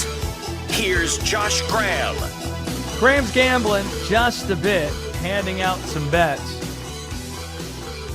We narrowed down the list of teams that it would be most significant if they won a title to the Knicks and the Buffalo Bills, and sure, if we're including Canada, the Toronto Maple Leafs as well. Feel pretty good about that. Todd in Wichita wants in on it. Todd, who of the three do you think would be most significant if they won? By the way, shout out to Wichita. I was talking to someone earlier today who said, I've never been to Wichita. I'm supposed to go in the next few weeks. Don't know what to expect. Expect to have your expectations exceeded. I love Wichita. It's great to spend time there. Todd, how do you answer the question, though? Well, if you're narrowing it down to those three, I'd probably go with the Maple Leafs, but as a hockey player. But, yeah, the Knicks would be a big one. I was just thanking you for acknowledging parity. You know, there's so many people that like dynasties and players that win championships. But I got to look at, Buffalo Sabres just got bounced from the playoffs, Mm-hmm. That would be a big one. Philadelphia Flyers, they'd go riot. They'd go crazy in Philly. They would. Yeah, it's kind of crazy. The Hurricanes, I'm a Carolina Hurricanes fan, not having a great night. Yeah. Lost to Montreal. I almost took the night off to go to game one tonight.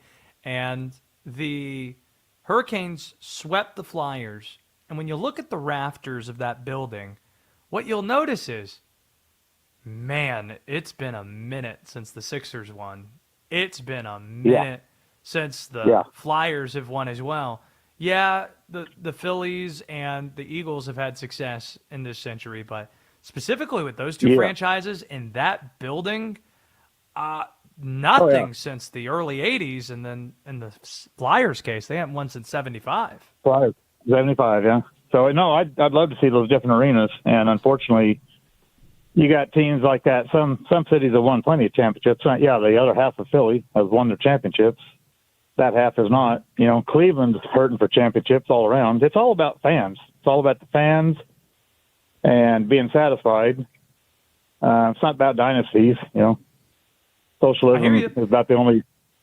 It's about the only place socialism belongs, and that's in sports. It's all about the fans and being satisfied. And you got about a 30-year statute of limitations. Before teams like for Montreal Canadiens ought to be considered okay to win it again. But they've won plenty. They won 20. Yeah, they have won the Yankees plenty. Of the NHL. So what about Winnipeg Jets? What about Maple Leafs? What about Sabres, Flyers? Then you go to the NFL and you got 4 teams that have never even made it. Never even made it in the Super Bowl. So. Yeah, it's nuts. Appreciate you calling from Wichita. Good to hear from you. And I'll make the case for parity, by the way. Not just in professional sports, but in college as well, because a lot of people dumping on the 2014 playoff model. There is a case to be made for it. We'll get to that in a second. But right now, we need to get to our bets. It's time for Graham's Gambling.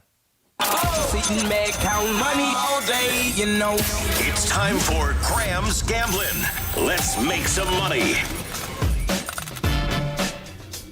Shout out to 916 Umair, who writes in on the YouTube chat. I hit on your first half with the Knicks, -3.5, and your hockey. He parlayed them. See, how about this, Denton Day? I love my teams. I love the Hurricanes. I love the Baltimore Orioles. But do you know what I love more than the Hurricanes and the Orioles? Being right and making money. Canadians plus 162, courtesy of our friends at DraftKings. That was a pretty penny tonight. And the Knicks, they didn't quite roll in the first half, but they covered the 3.5 number. 2-0 night for us when it comes to Graham's gambling. So what could go wrong on Friday night? D-Day, I thought about this. I'm staying away from betting aside with Spurs Thunder.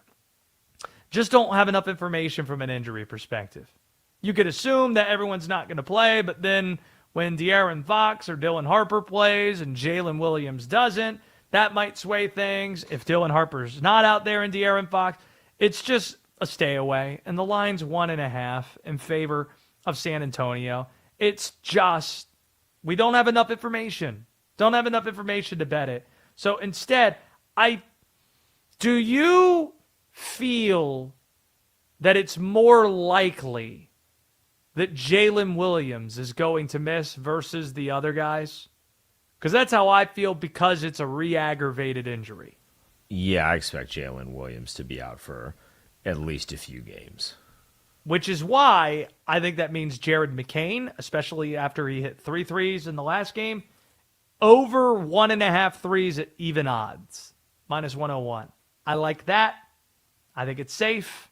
I'm going to go with Jared McCain over 1.5 threes at -101. And then I'm going to do something that I don't think I've ever done. Betting the run line favorite in baseball. In the regular season, certainly. I don't think I've done it, but I'm about to. I'm about to do it for Friday night. Rangers, Angels. Rangers, 1.5 favorite on the run line. I'm taking the Rangers, and I'm laying a 1.5. +104. Why am I doing that? The Rangers are throwing Jacob deGrom, while the Angels are throwing Grayson Rodriguez, his second start of the year, his second start since the middle of the summer 2024. The guy has a noodle arm. The guy was shipped out for parts in the offseason. Didn't look good in his first outing. Was it your Dodgers, Oliver Shack, who crushed Grayson Rodriguez on Sunday? I think so. Don't think it's going to go any better against the Rangers. And I think the Rangers are going to get plenty of help from their pitcher. I think it's a multiple run win for the Texas Rangers. So, in review, we're going Jared McCain over 1.5 threes. And then we got the Rangers on the run line against the Angels. +104 odds. That is how we roll with Graham's Gambling tonight. As promised, here is the case for the 2014 playoff model that's being discussed quite a bit in college sports this month, frankly, this entire offseason. There is a case to be made for it other than greed. You get that enough. You get the anti take quite a bit. ESPN is incentivized for it to stay at 12 or at worst 14 or 16. 24 gets laughed off, gets mocked most places. But then you see really smart people advocating for it. The ACC Commissioner Jim Phillips and Notre Dame and the Big 12 and the coaches themselves. And you might just dismiss it as saying, well, these are guys who are just figures that are just interested in their own access, and this is all operating out of self-interest. And maybe there is some of that, but there also is a case, and you can decide yourself whether or not you buy it or not. We've heard the anti-CFP case quite a bit And perhaps we can maybe explore that momentarily. But the pro playoff case is not something you do hear all that often. So we'll make that case now. This is the football case. It's about modernizing the sport. That's what 24 teams is about. And this is something you're going to hear quite a bit when this continues to be brought up. Even when it was 12 teams, even with it being 12 teams, that's where we still are. It's obvious that the current postseason structure in college football has quickly become outdated. When ESPN created the CFP a dozen years ago or so, it effectively killed bowl season. Within 2 years, Christian McCaffrey is opting out of the Sun Bowl, and that started the trend where nobody cares about those games. And that was with 4 teams. With 12, people cared about it less. And if you go even further than that, as they're expected to, those games are going to only matter to the point where nobody cares. They're going to matter less and less. To put it differently, ESPN once viewed that as being the destination for teams to get to bowl season because they had all those properties. And now, since it created the playoff and told everybody that the playoff is where you want to be and the playoff is all that matters, it went from being a destination to simply being television inventory. Hey, a lot of our talent takes off around the holidays, and this allows for us to just throw games on, and people will bet on them, and people love football enough that they'll watch. Turns out, when you tell the entire sport that the playoff is all that matters, after a decade or so, people are going to believe you. And that's where we're at. Conference championships are in a similar place. They're the new Sun Bowl. Like bowl games, they mattered a ton in the old structure, but today they're a nuisance. They simply get in the way of the playoff. You have Rhett Lashley a couple of years ago saying, we'd be better off telling you the entire team got COVID and they're not able to play and certainly being in than playing and having people say if we lose, we should be bumped out.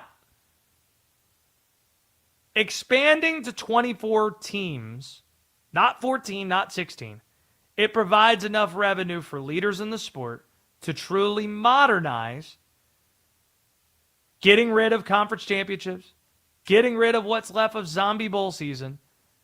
24 games should be enough. 24 teams should be enough to make that happen. And that's not greed. That's just business 101. And we are running a business here. If you're going to sacrifice substantial money by getting rid of conference championship games and even bowl season, you got to replace it with something. The 24 team playoff would do that. Now, the main argument you're going to hear for 24 is that it allows for the playoff structure to fully replace the previous incentive structure that was in place in college football. Now, what does that mean? That might sound like a word salad to you. It used to be, we knew this, when we fell in love with college football, it used to be you could feel good about your season when your team went 8-4 and won a bowl game. Went out on a high 8-4 season, you could feel good about that. That does not exist anymore. And the CFP is why. And we just explained. Bowl games don't matter as much because the playoff exists. So there has to be a new goal. What is that new? What is the equivalent in college football today to having an 8-4 season and feeling good about yourself going into the offseason? The new goal for many is going to be, can you make it into the college football playoff? Even if you don't have a shot at winning the title. The way that James Madison fans probably feel. The way that, in other sports, we just accept it. Like some would say, it's a sign that the playoff's too big if there are teams in there that can't win the title. What sport is that the case? Other sports. The NFL. Did anyone think the Carolina Panthers could win the Super Bowl? But were Panther fans very happy to make it there for the first time since 2017? Yes. Yes, they were. And that's okay. College basketball. Does every team believe they can win it all in that tournament? No. And that's okay. Oh, but there might be blowouts. How many 16-1 games are fun? Tell us about it. Please.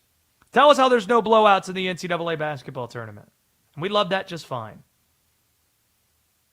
In college football, there needs to be the incentive structure where teams believe they can get into the playoff by having a good season. As Indiana showed everyone, revenue sharing, the portal, the expanded playoff to 12, it is spread out the talent enough to justify that more teams should be investing. And we probably should expand the playoff anymore. Because remember, when it was the BCS, and certainly when it was the 14 playoff, how many teams did you go into the season feeling like had a shot at winning it all? It was maybe 7, 8 teams. Maybe that's generous. In the 12-team model, that number's jumped. 18, 20, maybe 25 teams you feel might have a shot at winning the title going into the season. And that number could grow if schools believe there's real access to getting to the playoff. In Indiana, if they can do it there, other schools in the power league, in the power conferences, they might start to believe the same thing and invest. This would encourage that investment. And while there might be some negative effects for the regular season, there is a case that the pros outweigh the cons. See, with the 14 format, for example, there were a small handful of meaningful games late in the year. So while everyone wants to focus on, well, would starters be benched in Ohio State, Michigan? And we could admit that'd be an awful thing if it were to happen. Not convinced it would, but let's just, welcome the argument and say, hey, that'd be terrible if it happens. Let's agree on that. Late in the year for the title run, how many games were actually meaningful in the month of November for the title race? They were just the big brands. Ohio State's game, Georgia's game, Alabama's game. What, like 6 of them in the final week of the season? If that. In the 12-team playoff, it showed us that while some teams might be locked in the last week, there are so many more games that matter because there will be playoff spots, more playoff spots to be had. For example, in the 14 playoff model, would we be caring so much about Miami-Pittsburgh if it wasn't a game that had playoff stakes hanging in the balance? Or BYU-UCF? Or Virginia-Virginia Tech? Or Notre Dame-Stanford? Of course not. And the other thing is, if teams can absorb a few losses, knowing that, they might be more incentivized to play better out-of-conference games, which would be a win for all of us.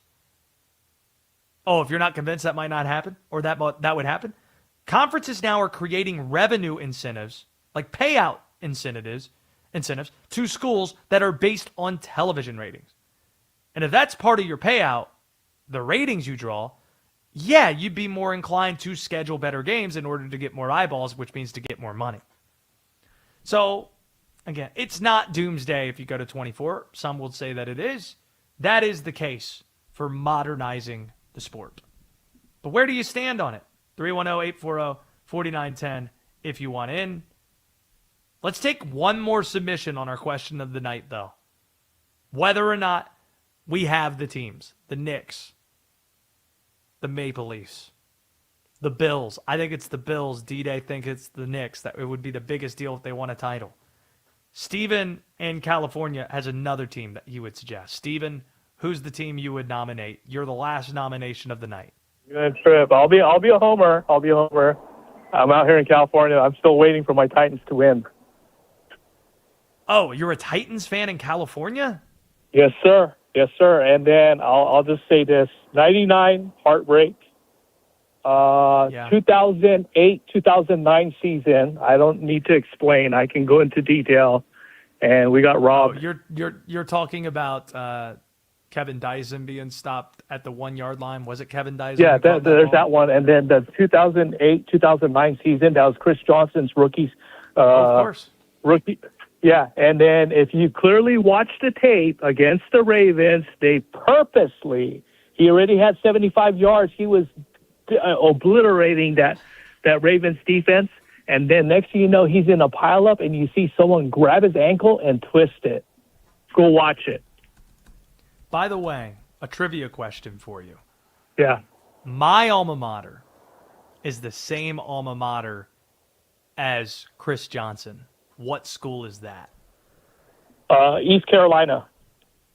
Look at you. Look at the brain on you. I am an East Carolina Pirate. Right when they drafted him, instead of being a regular Titans homer, I went ahead and I ordered his East Carolina jersey. Whoa! You got a number 5 Chris Johnson East Carolina jersey? Yes, sir. You might be the coolest caller that we've talked to. I'm into so far. Hey, I'm into talent. I recognize talent, even though say they're not on my team. I see talent. I go, oh man, I wish he was on our team. And then the last one I'll say has a little bit of mixed juice to it now since the news came out. It is when Mike Vrabel, when he ran the house and we went from being on the road all the way till one play, and that one play is if our middle linebacker does not go down, Patrick Mahomes does not go running like crazy, and we were ahead in that game, and we should have went all the way to the Super Bowl. I remember that vividly, and I appreciate you retelling it. Shout out to you and your big brain, and to the East Carolina Pirates, and to Chris Johnson. Outstanding. I'm very impressed with our callers tonight. Knowing who Patrick Pinkney was from West Virginia, or the West Virginia caller knowing who Patrick Pinkney was, and then remembering right off the top, oh yeah, Chris Johnson, first-round pick, East Carolina. I think he had the fastest 40-yard dash until that was broken by John Ross. I think it was John Ross who broke it. And then did Worthy break that mark? Like, who has the fastest 40-yard dash? Worthy broke the John Ross. John Ross might have tied Chris Johnson, but Xavier Worthy has the fastest in the NFL. Mm-hmm. Excellent stuff. So we just made the case for the 2014 playoff. What is the case against it really about? That's next on Westwood One Sports Night. Remember Deshaun Watson? He's been on IR the last 19 months. And now, the front-runner to be the Browns starter. But Shedeur Sanders and Dylan Gabriel are coming for the job. As always, the quarterback carousel in Cleveland is one to watch. Westwood One Sports.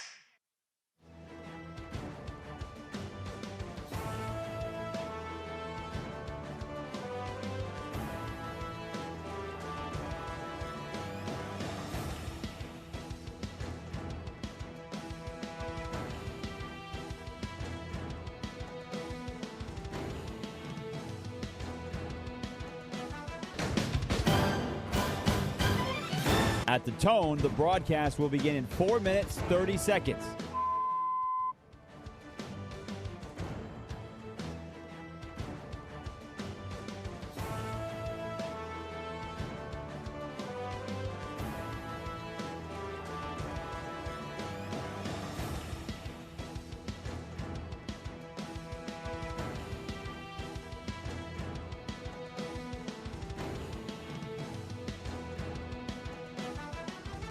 At the tone, the broadcast will begin in 4 minutes.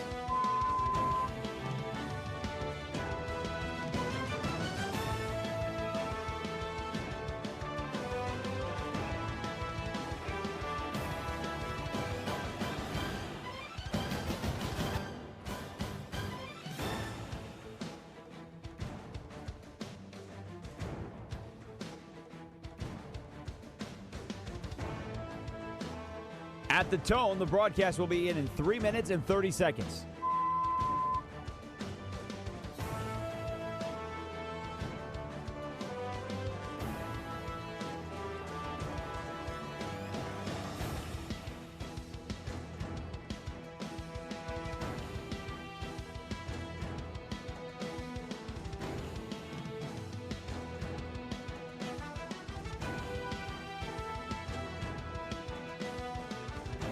At the tone, the broadcast will begin in 3 minutes.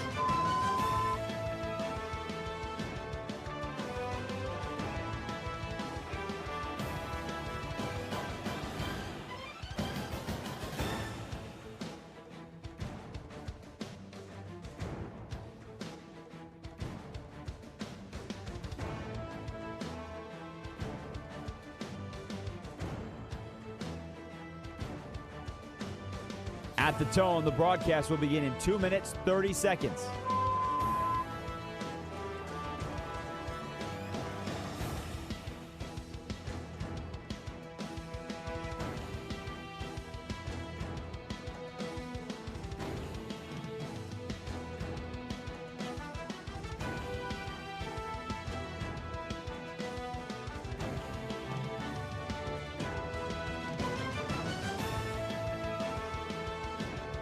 At the tone, the broadcast will begin in 2 minutes.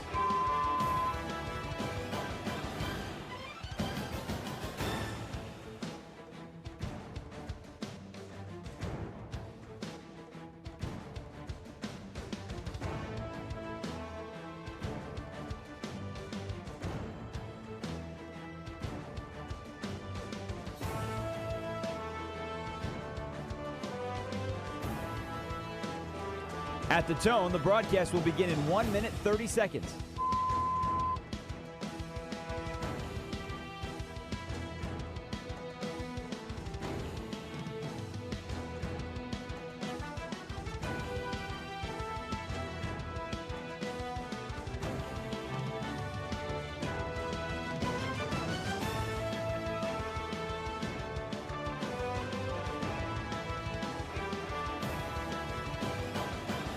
At the tone, the broadcast will begin in 1 minute.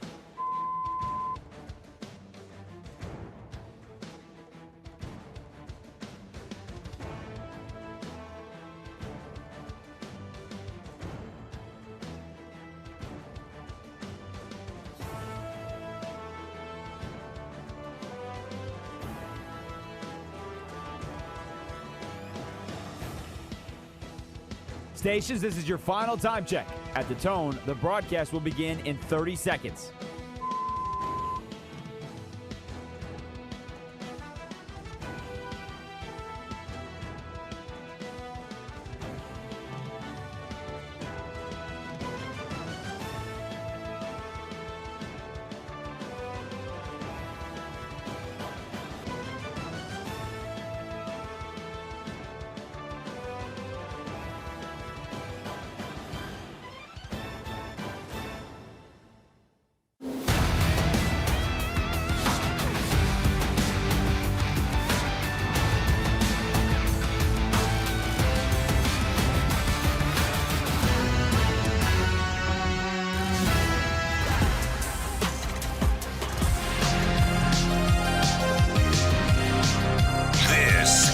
Westwood One Sports Night. Here's Josh Graham.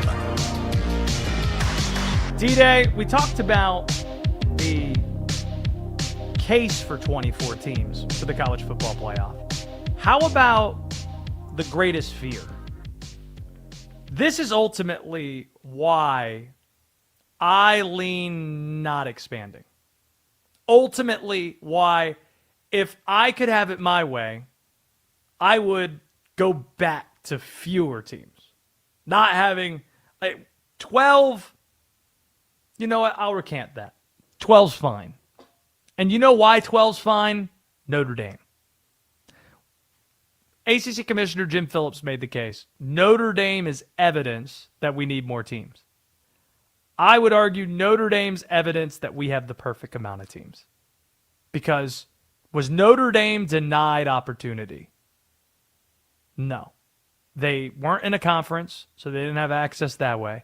Played 12 games, lost the 2 against good teams. You leave that team out, they know exactly why they're left out. So comparing them, say, to Florida State, who went unbeaten in 2023 and was left out of the field because their quarterback got hurt, that's not nearly the same thing. I think Notre Dame being the first team left out validates the 12-team playoff, doesn't expose it. So let's start there. I think 12's a good number. I don't think you need to go back to fewer. 12's a good number, and Notre Dame validates that. Ultimately, the reason why this is the fear with the playoff, expanding to 24, is if you go to 24, it might dramatically change what is unique and what is special about college football. And what is unique and what is special about college football, it might be the only sport in popular American culture, only sport where the highlight of the season is not the postseason. Would you agree with that statement, by the way? Like when people say you got to protect the regular season, Some might not understand why that's important with college football. They might say, oh, protect the regular season. This is just propaganda, whatever. I think the reason, to help people understand who might not, you have to protect the regular season in college football is because that is the highlight of the season. Like college football, to me, D-Day, and I don't know if you would agree with this, I think what makes college football great is Ohio State, Michigan on campus in November, not Penn State playing Georgia in a sterilized NFL neutral site in January. I agree. That to me is the fear with expanding to 24. The fear is you are now saying, because it's so big, so elongated, that you are making the regular season games matter less. The top games, at least, matter less. And you are propping up the value of the playoff. If you get to 24, can you see a scenario, D-Day, where it's still the case that the regular season is what's special versus the playoff being now the central part of the season? So the way you phrased it at the end, I think, makes the question. It becomes the central part in a 24-team format. It already kind of is becoming a central part in a 12-team format. I don't think there's ever going to be a reality where some of the big games aren't important. So like Ohio State, Michigan, always going to be important. Auburn and Alabama, always going to be important. Texas, Oklahoma, like whatever your personal rivalry is always going to be important, assuming that it is a massive rivalry. I do think we've already seen that you're losing some of the non-massive rivalries. Bedlam, don't get it anymore. Oregon and Oregon State doesn't seem to carry the weight that it once did when they were both in the Pac-12. So we're already losing those element of things. I think, and I've been listening, or I was reading rather, what Tony Petitti said, and I laughed when he said I would like Minnesota and Iowa to mean something. They can. Like the 12-team format, those games can mean something in the 12-team format. The problem is the teams just don't win enough in the beginning of the season, so when they play in the late stage of the season, although Iowa was like mathematically kind of still alive potentially late in the season, but those games can still mean something if the teams just win. I think you start to reward average and not prioritize excellence the more that you expand the postseason. Also, can we recognize the fact that one of the things that makes college football special, probably what centrally makes college football special Saturdays in the fall, is simply the social element of it? Do you think a 24-team playoff is going to suddenly mean that people aren't going to want to go to their alma mater or students tailgate outside stadiums and hang out on Saturdays in the fall at football games? Like They're still going to be there. I mean, you got an Appalachian State and a Wake Forest helmet behind you. Those fans are still at games. You know what I mean? Like they're still going to go. App State fans at least are. You want to know a fun fact about Wake Forest's football stadium and Wake Forest's football footprint, shall we say? So their football stadium holds 35,000 people, a legacy Federal Credit Union stadium. It is, as far as I know, D-Day, the only FBS school where you can fit every living alum in the stadium. Wake Forest University. What? You can fit every living alum of Wake Forest University inside their football stadium. You know what's hilarious? When I was a kid, less than 5,000 enrollment. I thought Wake Forest was a big deal. And the more you tell me things about Wake Forest and their athletic program, the more I realize that they're not nearly as big of a deal as I thought they were as a kid. What do you mean by that? Well, because when I was growing up, I knew about Chris Paul, right, watching college basketball. I knew about Tim Duncan. Didn't watch Tim Duncan because I was young. I knew about Jeff Teague when Jeff Teague was playing there. And because their basketball program was good, in my 12-year-old mind, that meant that school was massive. Won the ACC championship in 2006. Right, like they're having all these successes. So I'm like, this is probably a really big deal. In the year of our Lord 2026, if you can fit all of your living alumni in a football stadium, and that football stadium does not have 6 digits, that's not important. Oh, not even all that. It's 35,000 people. Like 35,000. I thought there was a much bigger deal in North Carolina, and it's clearly not. It's a small private school. It's 5,000 people. Yeah, I didn't know that when I was 12. Yeah, I'm saying who cared today, about that when I was 12? You can't be a big deal if you only have 5,000 people, 5,000 students in your school? No, it's like a high school. You guys don't have 5,000 kid high schools down there? I graduated from a charter school, class of 69. Nice. And by the way, Wake isn't the only ACC private school there is. You want to talk about doing well? Duke, ACC football champs, ACC men's basketball champs, ACC women's basketball champs this cycle. They kind of run things. And speaking of the Blue Devils, according to Brett Siegel, NBA insider, the Dallas Mavericks are expected to reach out to Jon Scheyer, Duke head coach, about their opening. Jason Kidd no longer the coach there. Masai Ujiri running things. Jon Scheyer expected to be a candidate for the job.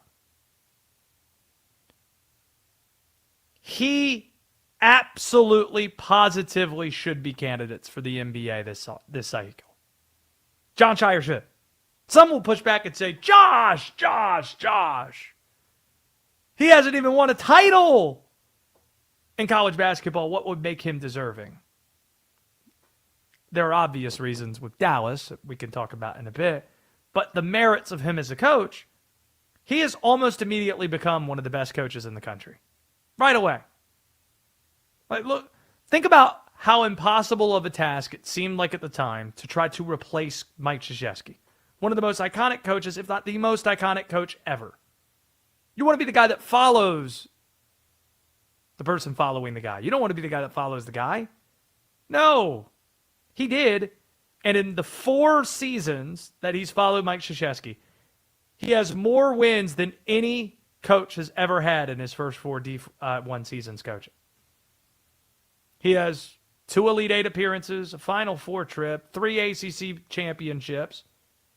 In order to beat him, he's lost 6 games the last 2 years. The game has to play out like a freaking Marvel movie.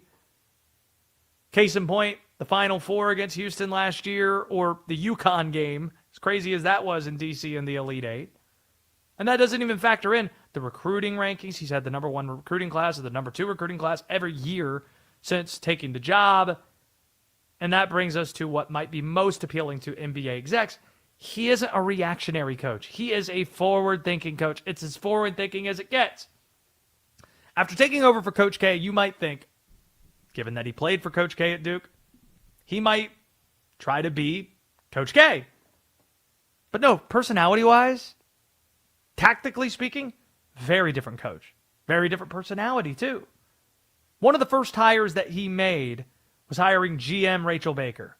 Not only was that one of the first GM hires anyone made, Baker wasn't a former coach, former player. She was a Nike rep. And obviously, outside the box hire, it's turned out pretty well for Duke. Another way he's deviated from K exclusively hired inside the Duke bubble. In order to be a coach on his staff, you had to be a former Duke captain. Scheyer said, why do that? We're Duke. We can attract the smartest out there. Just because you didn't go to Duke, just doesn't mean that you are disqualified from helping us. Jay Lucas, a great example of that. Now the head coach at Miami. Evan Brads was a recent hire by Jon Scheyer. He's now the head coach at Belmont. Given how college basketball has become a 12-month-a-year sport with the portal and roster building, all that, the best coaches in that field in basketball might be coming from the college game.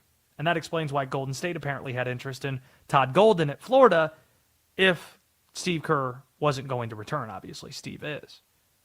Don't forget, Jon Scheyer, same coach, just put together a one-of-a-kind Amazon deal to make millions of NIL money. This guy, he thinks differently. He's forward-thinking. It's almost like he went to Duke. So obviously the Mavericks make sense. Jon Scheyer was Cooper Flagg's coach at Duke. Not only Coop, though. Derek Lively is on the roster, Dookie. Marvin Bagley, he played for. He was part of the Anthony Davis trade, went back to Dallas. Kyrie Irving went to Duke the year after Scheyer won the national title in 2010 with the Blue Devils. Kyrie Irving took over there for a year. Another opening, don't write off Chicago either. Sheyer's hometown, where he was a basketball legend. Go find Patrick Beverley talking about people in Chicago found his game, sought out his games, called him White Mike in the mid-2000s. They have the number 4 pick, which very well could be Duke star Cameron Boozer. Jon Scheyer absolutely should be a candidate for NBA jobs this cycle. He looks like a future NBA coach. Would he take a job? Don't think so. Brett Siegel even referred to that. But Jon Scheyer, every bit worthy of being considered for these jobs. 310-840-4910 if you want it. Last caller of the night. Let's make it a good one. It's Bruce in L.A. We've made the case for and against the 2014 model. Where do you stand on it, Bruce?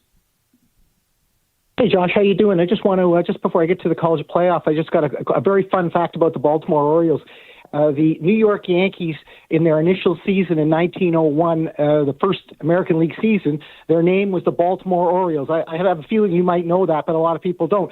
Their name was the Baltimore Orioles in 1901 and 1902, and then in 1903 they moved to New York and became the New York Highlanders, and eventually, after about 10 years, the Yankees. I don't know if people are aware of that. I love fun facts. Thank you for that.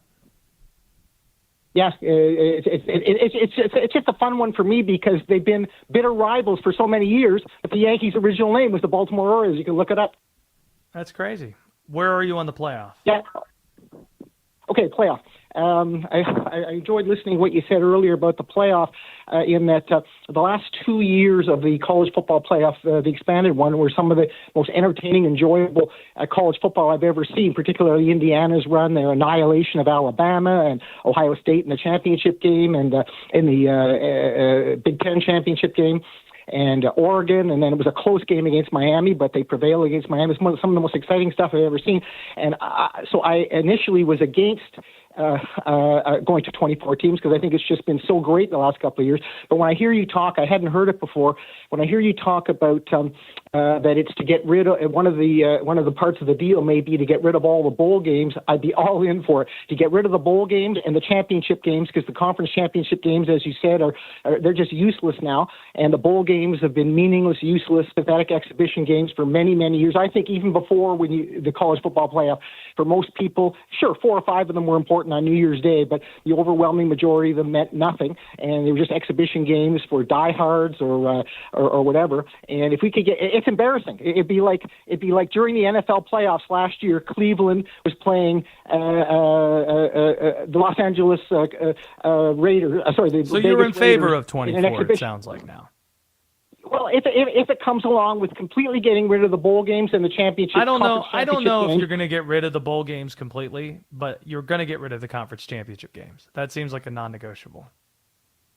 With the exception, of course, of I think it's the final 4 carry the names of the top 4 bowl games: Orange, Rose, Cotton, and whatever the other one is, Fiesta. But that's just ceremonial. They're actually college football semifinals. So that's fine if you want to keep them for ceremonial purposes. But all the other ones are pathetic. And if that deal would come along, I would be all for 24 teams because it would just be so much cleaner. I don't need all these exhibition scores, which they are in December, cluttering up everything. I just want real games, and we'd be getting so many great playoff games under 24.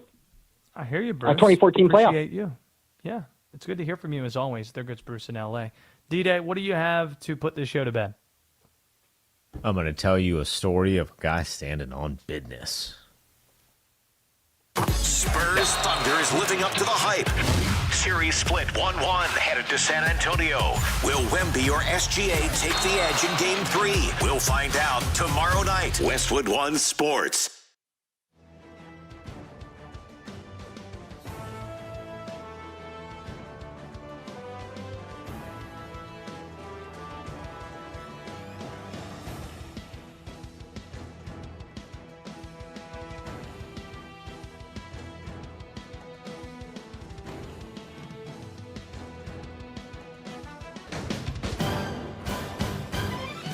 At the tone, the broadcast will begin in 4 minutes, 30 seconds.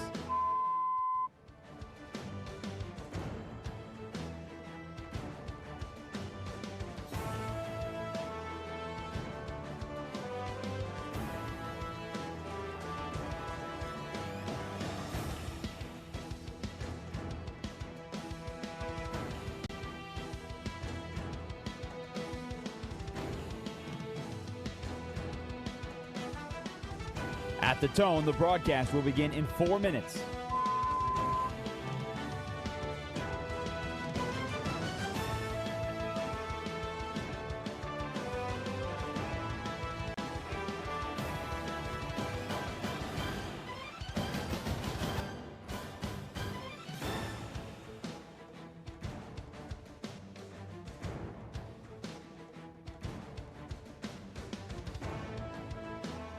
At the tone, the broadcast will begin in 3 minutes and 30 seconds.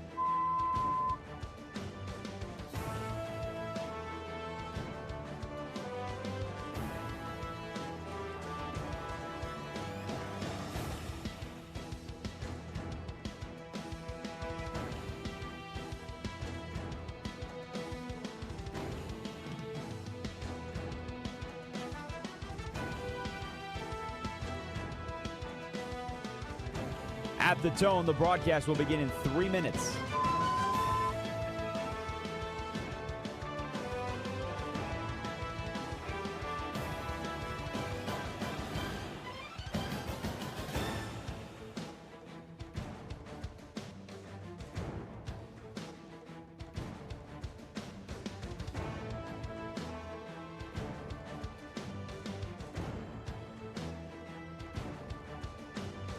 At the tone, the broadcast will begin in 2 minutes, 30 seconds.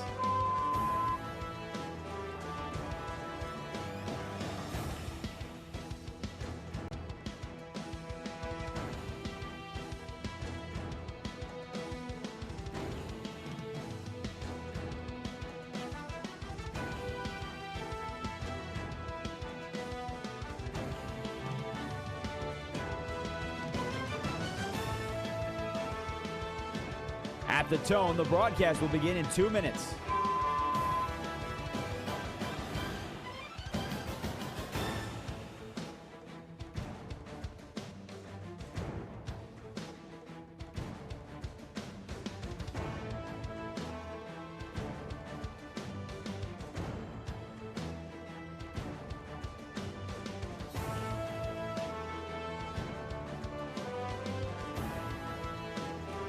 At the tone, the broadcast will begin in 1 minute, 30 seconds.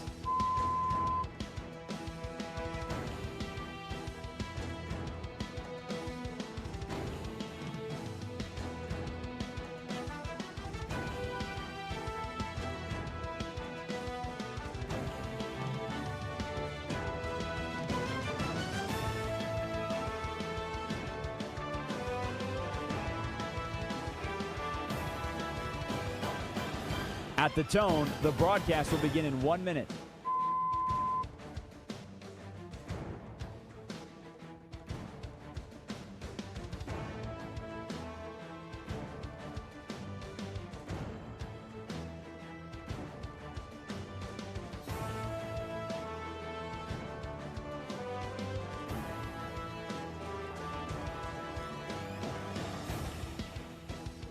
Stations, this is your final time check. At the tone, the broadcast will begin in 30 seconds.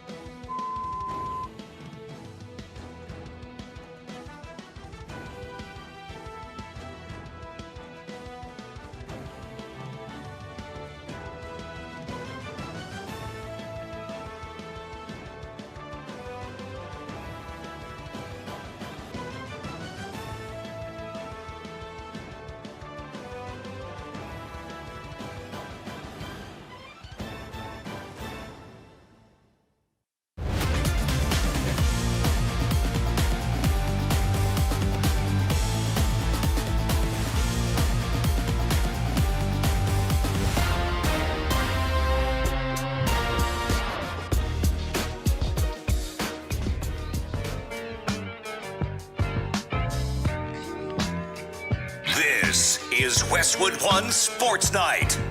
here's Josh Graham. D-Day, file away SNL casts, current and past, as potentially being a free-for-all Friday topic.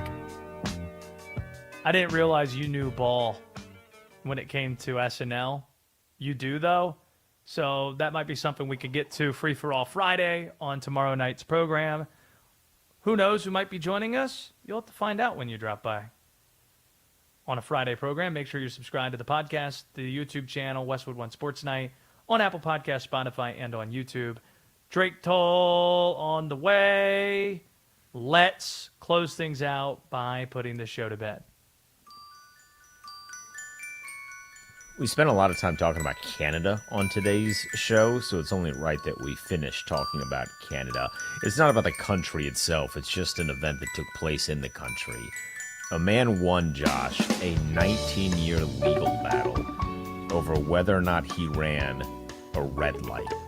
An event that took place all the way back in 2007 was settled last week. Now, the details of it are not the important part. It is more so the fact that a dude battled whether or not he ran a red light for almost 20 years. I mean, you want to talk about standing on business against the man.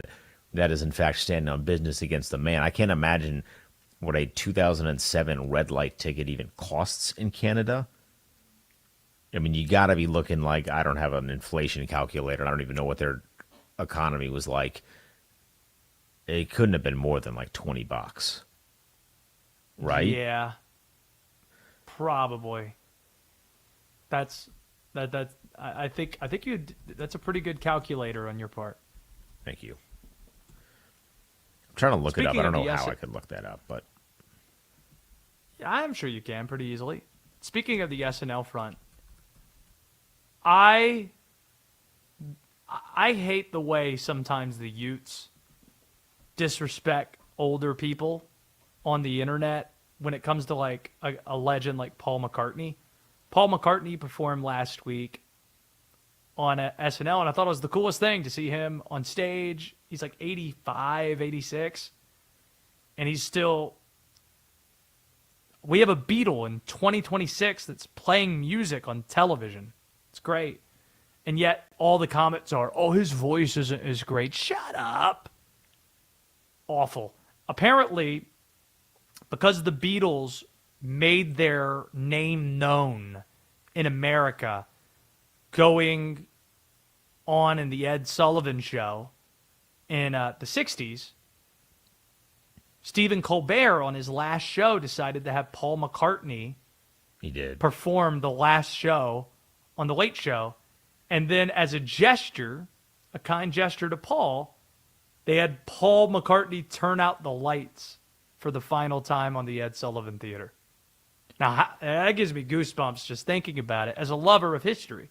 Like, I love going back and finding old performances. Like, I thought when you had, I think it was the director Jackson who did the Lord of the Rings, had the old Beatles footage that was close to 50 years old, and seeing Paul McCartney try to work out Let It Be on a piano. Have you ever seen the Beatles? Were you a Beatles guy?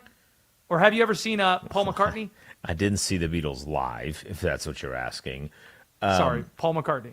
I like some of their music. I've never seen Paul McCartney live. I don't have any intention to. Saw him a few years ago. It was a week before his 80th birthday. And what makes him great, what makes Springsteen great, they come from this age. Billy Joel great. None of those guys had opening acts. They get on stage and they play for 3 hours, 3.5 hours, and then they leave. And that's it. It's great. It's great. McCartney did that. I remember being amazed. Paul McCartney, a week before 80, performing for 3.5 hours and crushing. And there's just something special sometimes about music, man. When a song you've heard your entire life, you have somebody performing, the guy who wrote that song, performing it for you. And it was special, like FaceTiming with my dad when he's playing Hey Jude. It's like that guy wrote Hey Jude, and he's playing Hey Jude for you right now. And that song's going to be here long after you're gone. And we all know, we all have that connective tissue. Music works that way. Sports works that way as well. And that's why we all convene here at the Trop that is sports. Fun stuff. So, yeah, file away SNL. Maybe we could get to that on Free For All Friday. Drake Toll's on the way. This has been Westwood One Sports Night. This is Westwood One Sports.